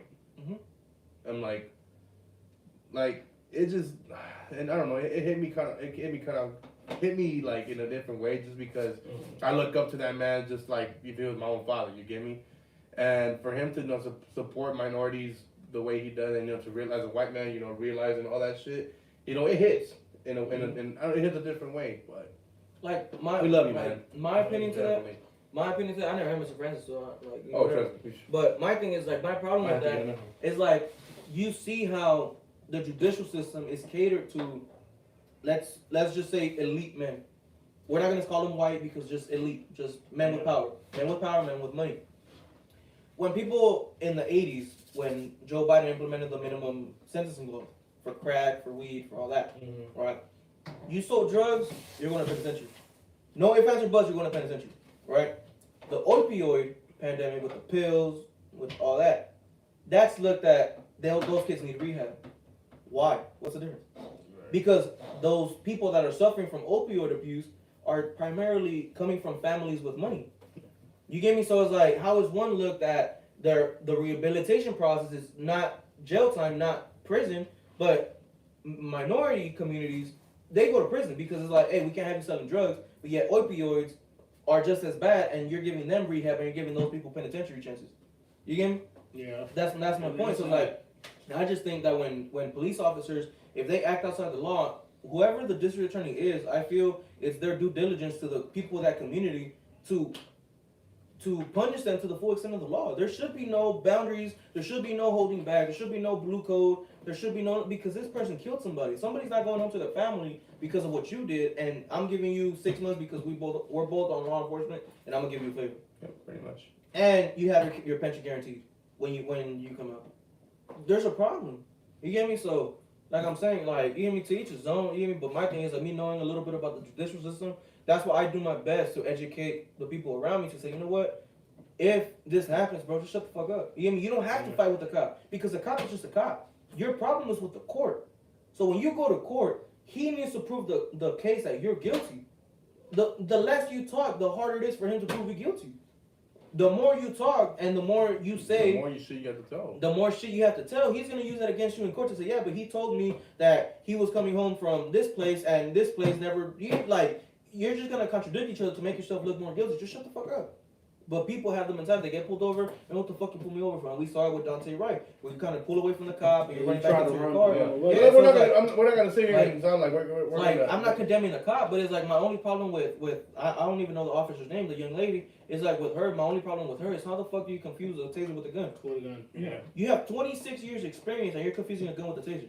Which, in her right, if you would have reached for a taser and you tase this dude, you're in all your right because he's running from you. Yeah. He's resisting. But how do you not know that your dominant hand is on your pistol side and your weak hand is on your taser side? Yeah. After 26 years, so now somebody ended up dead, and more than likely, I mean, I don't want to speculate, but more than likely, mistake. Yeah, but I mean, it's sad to say, but more than likely, she's not gonna get charged. It's sad to say because I mean, it's just built like that. So what happened? He posed a threat, or he ran from her. Therefore, it was an honest mistake. But hey, look what happened. If she gets charged, beautiful. But if she doesn't, we can't expect anything less. Because when has the judicial system looked out for people that look like us? Never. I don't know. But historically, never. But it goes towards that though. You know, if you're gonna be, if you know there's a possible warrant out for you and or whatever if you know you're in the wrong, man, just fucking comply, dude. If you know like you said, just go out and go in, get a what's this shit called? Get booked in. Yeah, get out on bond and fucking fight it. Whatever it is. Let the court systems handle that shit. Bro, there's murderers that get like $1 million bail. You have to pay 7%. That's $100,000. But if you get a fucking fail to a court, like you fail to appear at court, bro, how much are you paying? You're gonna pay like fucking $200 and get bailed out. Like, it's not that big of a deal. You get me? Like, I don't know how much it is because I've never been locked up. Yeah. But it's like, I assume it's not to the extent that, you know what, I need to stay in here to court because, well, nah. Because if it's just a minor traffic infraction, then it really shouldn't be that big of a deal. It shouldn't. But it's like people get scared when it comes to interaction with police because it's understandable because of the situation that America is in, where now you have, you have innocent people, I wouldn't call them innocent, but you have people targeting cops, and you have cops trying to fear for their life. That shouldn't be a country we're living in right now. There should be communities that unite and say, you know what, police relations and minority relations, we need to sit down and have a meeting with the mayor, with the police chief, with the higher ups of like people in the community and say, you know what, this is what we want, this is what y'all want, how can we come about? You know what I mean? That's the America that we should live in. Just like the Chris Dorner thing didn't scare anybody. I mean, I don't justify his actions, but I mean, I understand why he did it. You know what I mean? But definitely. But it's like America built that, man. So, I mean, what can we really? But I'm saying it's like him killing cops. It's like some people look at him as a hero, some people look at him as a villain. But it's like for me, I don't look at him as either because it's just wrong to take a life, regardless of who the fuck it is. You know what I mean? So he killed people because of his ideology and how he felt that he was wronged by the system. Understandable. But then again, with the cops, like. There's some of them that have to go home to their family. So, like, you know what I mean? So if it's not the person that harmed you or the person that did something to you, dude, those innocent cops have nothing to do with it. That's why I have the mentality, like, even though I don't really like law enforcement, I don't like police officers, if I get pulled over by certain police, it's like, my problem is not with you. I'll be respectful. I'll be compliant, but just don't cross the line. Because once you start disrespecting, that's when you know, now our tones are elevated. My language is not going to be as nice. You get me? But as far as complying and all that, you got to. You have to. That's the only thing you can do. You want to live, yeah. That's the only thing you can do. It sucks. But going to that Chris Dorner thing, it's crazy how fucking close that shit was. Well, one of the murders at least. Yeah. In Riverside. Literally right there on Magnolia. Mm-hmm. God damn, bro. Like, literally, when I work security, bro, I take that speed up to go to one of my venues. And when I watch the documentary, bro, it's sad. But then again, I do understand his actions, though. That's what I'm saying. It's understandable. Then again, like, he did the right thing, like, at least from my understanding of the manifesto that I read. His understanding was his partner at that time kicked a mentally ill person.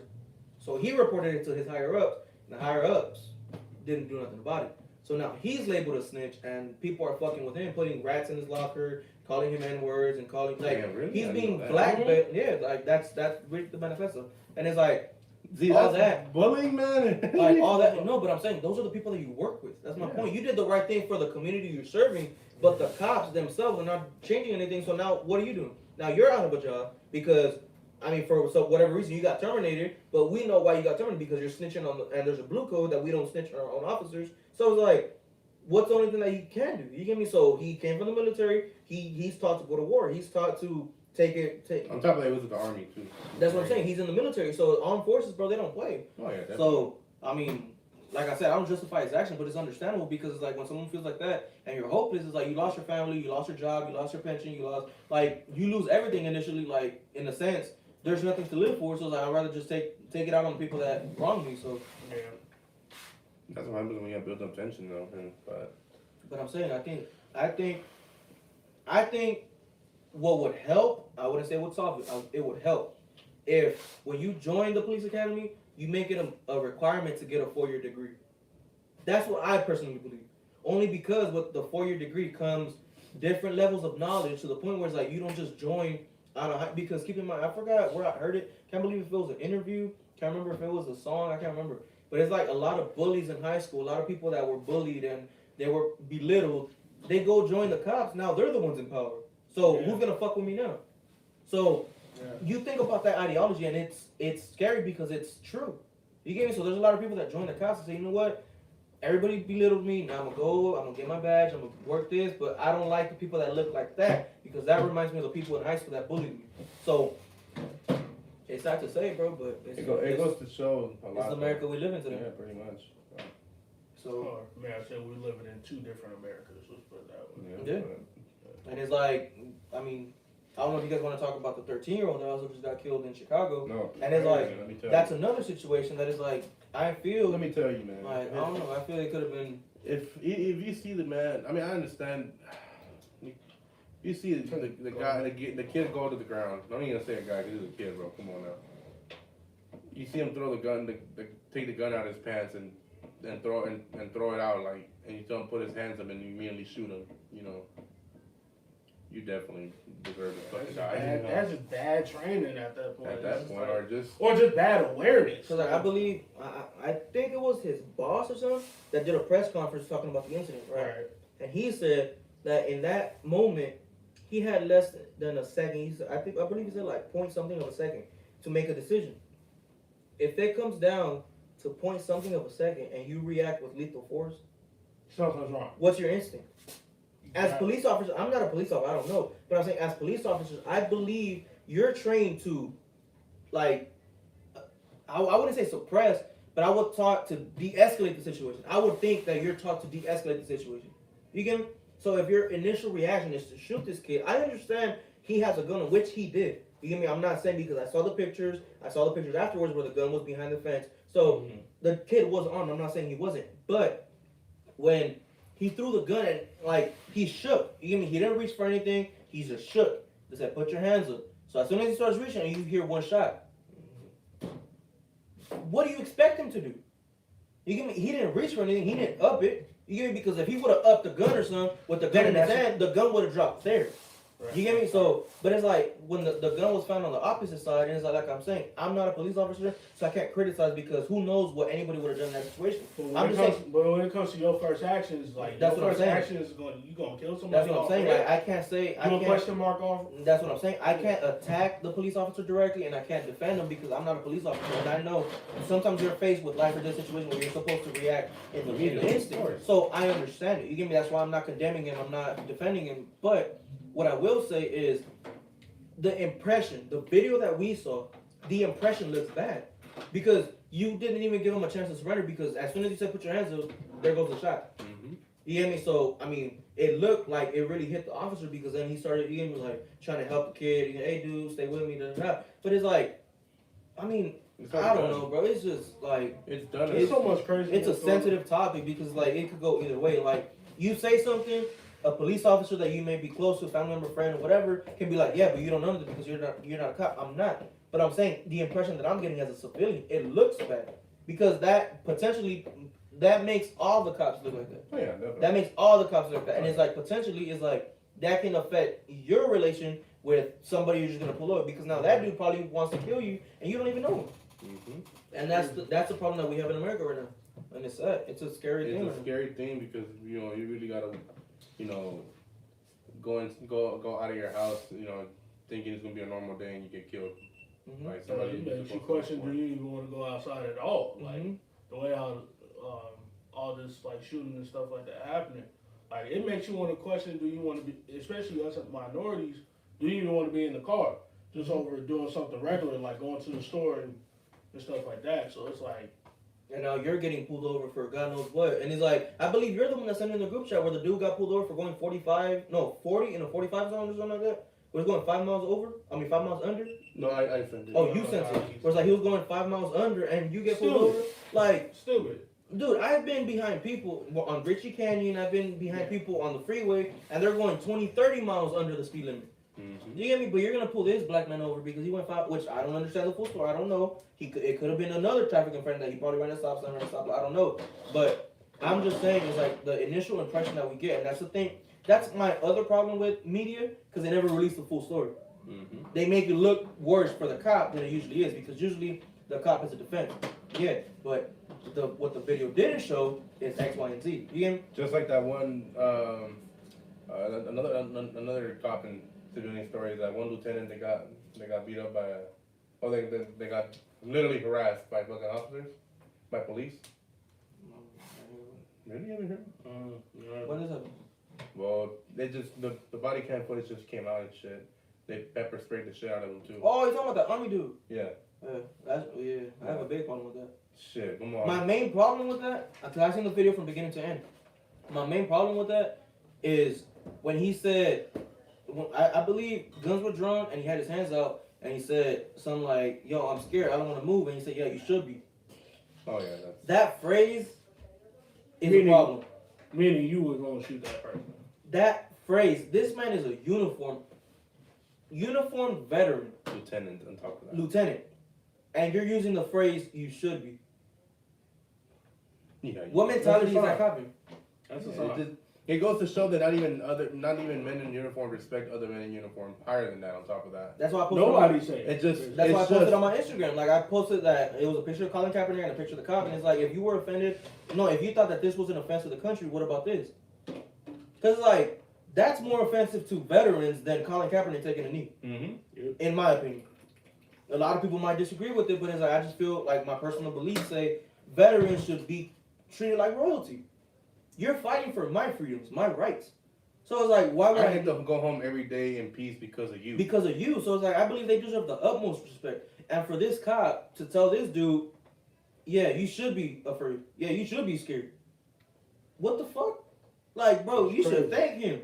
Like, if anything. So it's like. And then on top of it, like, look, we're not gonna do any charges. We're staying. Yeah, I seen that. We'll stay here and wait, and nothing ever happened. Like, bro, what? Nah, because he said something like if you want to drop it or something, like we could do that. But if you want to something, like basically threatening him to drop it, and it's like, bro, what? Like, I don't understand, bro. Like I'm saying, not all police officers are bad, sick, man. but some people Shouldn't they put on that uniform, and with or without that uniform, they're shit. racist or they're just not mentally competent enough to stand a high stakes job. Right. Like that type of job, bro, it's high stressful. It's split second decision. So I understand that. I have my utmost respect for anybody in uniform. But when it comes to cops like that, to say, yeah, you should be scared. Come on, dude. There's really a fucking You're a problem. coward in that situation. Like that that's means you don't care about nobody. that's my point. Like it's easy to talk. Like it's easy to talk because you're the one with the badge and the gun. Yeah, So, and that's my other problem is like like I said, I'm not defending Christopher Dorner, but Christopher Dorner got killed. If he would have got arrested, he's facing capital murder. That's probably the chair.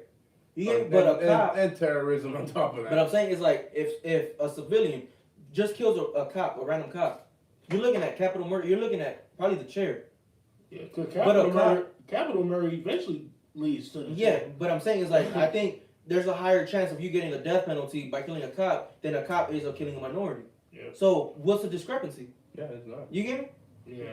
A life is a life. That's how I see it. You get me? That's why, like I said, I don't know everybody's situation, but I feel like when some people take a life, taking a life is wrong, but some people have an excuse for it. That man raped my sister. That man tried to kill me. That man, like, you just never know. But when it comes to taking a life, I feel that everybody should be held to the same standard. And unfortunately, it's not. It's not. Some people are catered to, and some people don't suffer the full weight of the law. Mm-hmm. It sucks, man. It sucks and it's scary. No, it's scary because it can happen to anybody, man. But the best thing we can do, man, as civilians and not only that, but minorities, just comply, follow rules, follow instructions. Take that shit to court. Don't explain shit. Don't explain shit. Just take the L. Basically, just take the L and lead that shit to the court. Yeah. It's sad to say it. It's just. You want to live to see another day. That's what you got to do. Yeah, man. Yeah. And it's like, I just think about it, like, we all have families. Some people have children. Like, everybody has a family to go home to. So it's like the best way to maximize the chances of that happening is by you not resisting against this cop. You get me? If he wants to put the handcuffs on you, all right, cool, whatever. Like you just said, take it to court. Like, I know I didn't do shit. If you really didn't do shit, like, you get me? If I didn't do nothing, I ain't got you. They already have the body camera on them. That's what I'm saying. So that's my proof right there. When you go to court, it's like they have to prove suspicious behavior. They have to prove reasonable cause. They have to prove reasonable suspicion. Like, if they want to search the vehicle, you're not searching shit because, what led you to search me? You get me? So if you go to court and they show the body cam that you got searched illegally, how is that a loss?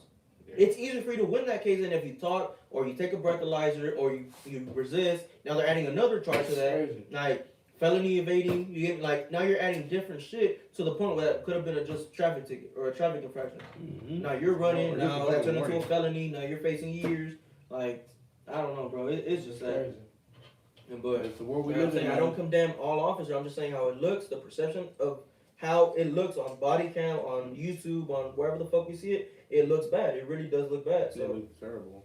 Trust me. Like I just feel like there should be some hope that laws will change, but it ain't happening anytime soon. Like I'm saying, I just the way how it's looking. I just hope I'm gonna like to see it. Yeah. Because it's like I wouldn't want my kids or my grandkids to live in the country that we're living in right now. Because it's scary. Oh yeah. You get me? So like my sister, like she has kids, and I'm pretty sure like they're eventually gonna touch that conversation. Like, you know what, with cops X, Y, and Z. But it's like with my kids, it's the same situation. It's like when they have kids, like how's it gonna look by then? You get me? It's just horrible. Life is a gamble, man. Especially with this whole thing going on, man. Like you can be doing something simple, and then you get pulled over. It's like, in a sense, for me as a minority, it's in a sense I'm mentally planning for my funeral. In a sense, yeah. So like, best thing to do. And it's sad, but when it comes to like other minorities, it's like they get away with that shit and not have a problem with that. Mm-hmm. It's like best thing we can do is just fucking comply and follow directions. Yeah, man. So it sucks. Take it on, you regardless. Yeah. And that's why it's important to vote. It's important to be educated. Get the right. We proved the voting part, all right. Mm-hmm. Shit, look, we got fucking Pumpkin out of the office, bro. Yeah, I haven't heard from that motherfucker. Yeah, well, he's banned from Twitter, so how are you? Oh yeah, I forgot. Oh, you know he was trying to start his own little thing. Nah, they banned his ass real quick. He ain't gonna get all the damn insurrectionists trying to join that shit. Oh yeah, pretty much. He's not gonna. He's like, I don't want no black people in my social media. You already quietly been saying that shit. It's obvious as hell. Ted Cruz bitch ass too. Bro, Ted Cruz actually, I actually read a report saying that there was senators that voted against the bill. Let me check out. I think you sent it to us like did in the group chat earlier today. I don't know, but we'll find out right now. Yeah, it's crazy. I think it was like one of 5 or 6 senators or some shit like that. Honestly, I have a huge problem with Ted Cruz. I ain't about to get into it. Man, he a walking problem, bro. I know who posted it though. Like, I had an uncle that was contemplating going to Texas. He said, and I was just like, yo, like, Texas is cool. He does have Ted Cruz bitch ass, and he started just looked at me. He said, there are 6 fucking senators who voted against the bill that would prevent Asian hate crimes in the U.S.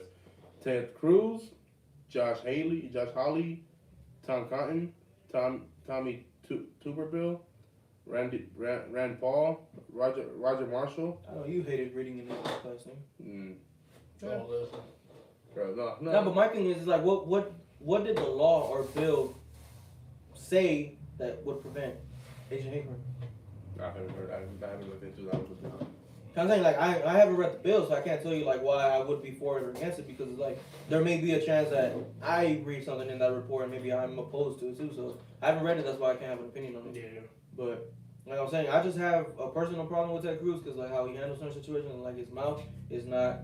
He literally went at nighttime, bro, with a fucking GoPro, saying like, "Oh, they sneaking illegal immigrants through here and this and that." Like, bro, dude, yeah, he's saying that shit. You got time to do all that? That's what I'm saying.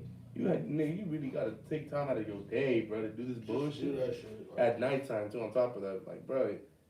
Yeah, I don't know, bro. I just feel like I just said, it's like I feel like voting is important, educating yourself is important with the laws, with your rights. You hear me? So a lot of people don't know that, so they feel like their only chance is to fuck. If I can outrun this cop, that I live to see another day. No, hell no. If you go to court and you fight and you're found innocent, you fight another day. You get me? But it's like, that's all like when a cop pulls you over, yo, you've been on parole or probation. Nah. Why? Because it's like, I mean, I'm living on the right side of the law, but I mean, if people know that, it's like running from the cops, nigga, that's a felony as far as I'm concerned. Mm-hmm. You get me? So I don't know, bro. Let alone you got assaulting an officer, you want to get handsy with this nigga, like they could throw that at you. Resisting arrest, they throw that at you. You get me? So it's like, it's just one thing leads to another that leads to another, and now you're facing I don't know how many years because of a stupid decision that you made in the moment. Yeah. For no reason too, like. So I don't know. I just feel like we need to do better ourselves to educate those around us. That way, like, if something does happen, it's like at least people will react different when they encounter a police officer in uniform. Because until then, you have my utmost respect until you break that. Yeah, man. Other from that, I mean, shit, I know you did most of the talking on that because you're the most. Yeah, I took that shit personally. Yeah, exactly. You're a little more informed on that than us, but. Because like for me, since I study all of that, like I really study black and brown relations, like statistics and shit. And it's like I really get offended when people either defend a cop or they like put the whole blame on the cop. Me, I don't do that. I just speak generalities and say, you know what? From what I see, this is my opinion on it.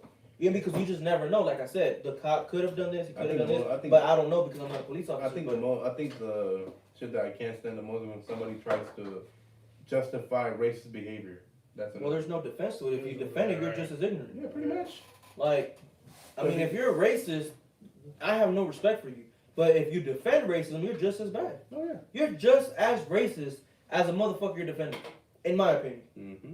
So, I mean, if you defend racism, just call it down the middle. If it's my mom, my dad, my sister, my uncle, my brother, like, I'm just saying, hey, bro, like, you mean, like, I don't fuck with that, you know, because racist behavior is racist behavior. So, some people just, they learn to accept it, I guess. Mm-hmm. But can't be me. No, hell no. I will not tolerate fucking racism in my household. Facts. Because even my fucking, I'm glad I don't got family that's fucking racist. I'm like, Same here. I wouldn't say I'm, like, my family's racist. They just have, like, their stereotypes. You get me? I think that's everybody. That's what I'm saying. That's everybody. But it's like, for me, like, I kind of do my best to educate my family. Like, yo, don't be saying that. You get me? Like, because I'm not black, but I have just as close black friends as I do, like, Mexicans. You get me? So it's like, Mexican homies, like, that I'm really, like, this with, I want to say, like, 2 or 3 people. But it's like, black homies, bro, we're talking 5, 10, 15 people. You get me? That is like, why? Because I'm really close to that community. Which is a great thing, too. Which is a beautiful thing, you know, because like you learn to adapt to their culture, they adapt to yours. Like you have them at the carne asadas, you're shit, dude, the girl I'm talking to is fucking black, so it's like that's what I'm saying. It's a beautiful thing. oh, Like it's amazing. like I have, nigga. this man got him a sister. Yeah, you feel me? But we'll get to that later on in the episode. Yeah. Got it. You know. Now since we got this right here, But other than that, man, that's pretty much it, man. Yes, but sir. we back in this motherfucker. You know, I know we didn't talk as much, but you know, A lot of y'all we'll have some controversial ass comments. yeah, that's cool though. You know, I'm here for it. Just don't get disrespectful. Yeah, I'm just- on your ass. yeah, that's what I'm saying. You know, but take it up to him though. You know, don't take it. We'll put his IG on the description. You know. No, I didn't have some people message me such shit. Oh really? Well, shit, Then they get blocked.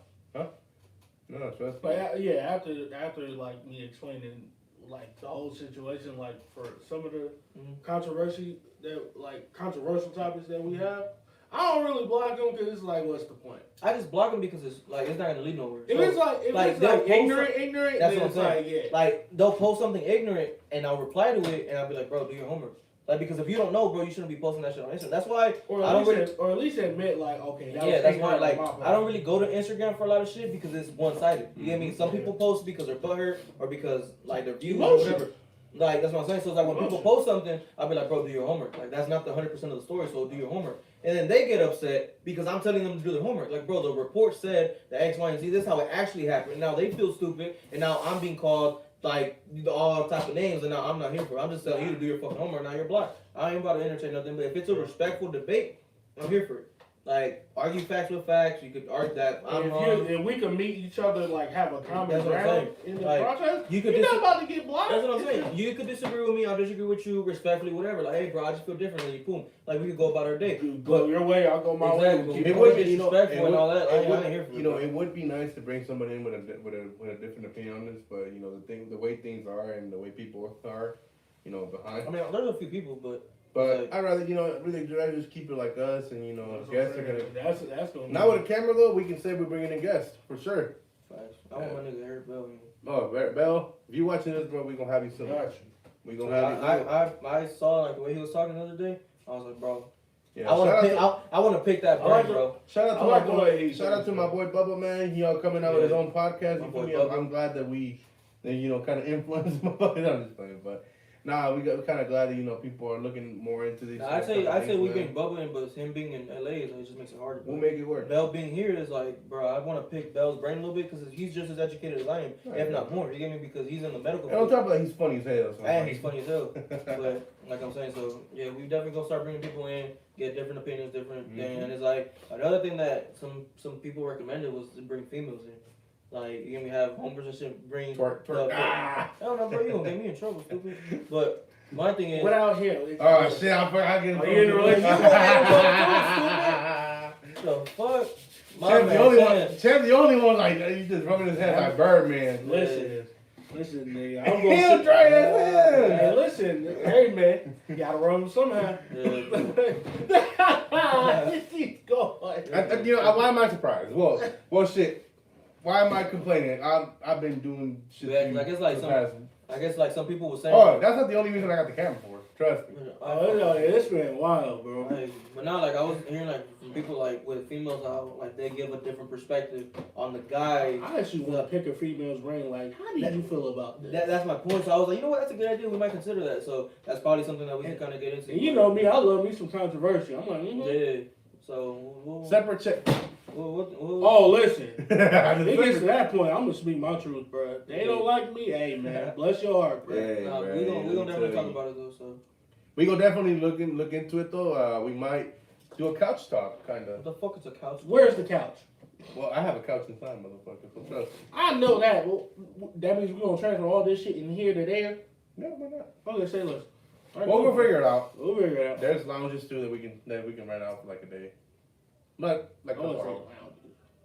I see what you mean. Like, But yeah, they have some spots in again. gotcha. But we just gotta figure out where though. Say less. And once we do, shit, we got the camera. That's out the way. Yep, I'm about to be. Nope. Nah. Nope. What the hell you not?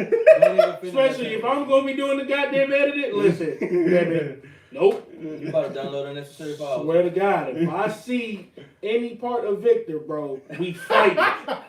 We fighting. Forget editing. I'm going straight to his crib. I don't care if he box. We fighting. Nah, I can't even fight, bro. Don't even try. We fight like, whoa. I'm over here trying to find different files. This is the one I searched for? This some more porn star bullshit, man. Okay, I have 2 different SD cards. Please. This is horrible. I'm just you saying. gonna hate being the editor, huh? Oh, listen. As the editor, that shit will be horrible.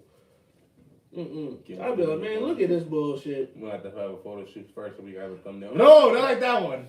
Not that one. Bro, I ain't even gonna say nothing. At this point of the podcast, this man is just wild at this point. Ever since this man bought this camera, he thinking about some shit. That I'm not gonna listen to. I'm telling I'm you, not bro. here for it. In one of the SD cards, if I see some bullshit, we fighting, bro. Our friendship is on the line. Damn. Like, I can't believe my TV done witnessed this shit. This is some more bullshit. I can't, damn. Be like, Ma, you see this shit? Like, I'm telling you. If I see anything questionable in the title, like, yo, Vic's, Vic dropping dick off episode 1, it's over. It's over. Nah, we fighting. Bruh, god damn. I like that. I thought I'm telling you, bro, if I see some bullshit like that, bro, we fighting, bro. That, bro. Like Step Bros Part 2. Where the fuck is Part 1? Like, right? Like what? That means that had to be on the other SD card. Like, what the fuck? Like I am concerned for Vic at this point. Damn. After you pulled up the geeked up dick pill 2 weeks ago, Hey! I'm like, oh no, bro. That was a gift. That was a gift. Somebody gave it to me. Please, I am concerned. Somebody does not give a fuck about your health. Right. No, they don't. Why they haven't fucking used it? Nigga, When the last time Magnums? When the last time the one they told us like, yo, that shit didn't do anything. That shit was bad. That was another one. That was back then. I'm talking about this geeked up one that says, man, your heart was hard. Like, that shit was going. So that's what was poking my fucking. I'm telling you, bro. Them guys, man, that's another episode for another day. This is some more bullshit. On top of that, though, man, we appreciate you guys. You know, like I said, and we were out for a month, but we back. We back in these motherfuckers. Trust me. And now we got a camera. That's something to work with. And as soon as we get all this shit set up, we gonna have a green screen, something. So we gonna play with it out. I'm gonna figure that part out. For sure. Yeah, come on, trust me. We're gonna figure out the background and shit like that. We're gonna figure that shit out. Oh yeah, trust me. We might even have a turkey in the back. I don't know. Oh, what? A picture of a turkey. I don't know. Something creative. Something that'll bring attention. Something. Fam, you hear this shit? I ain't even paying attention. Picture of a turkey. No, I really want to hear this shit. Out of all this shit you thought about? What the fuck does a turkey have to do with? I don't know. Well, I mean, I'm saying like a picture of anything, bro. Like. And you clearly that ain't it. And you say turkey out of everything. Okay, how about a picture of my naked photo shoot? Alright, this life is over. Yeah, please end it. Hey, we on. I have to end it with that one. Yeah. You feel me? Alright, we love y'all. We love y'all. We back. something is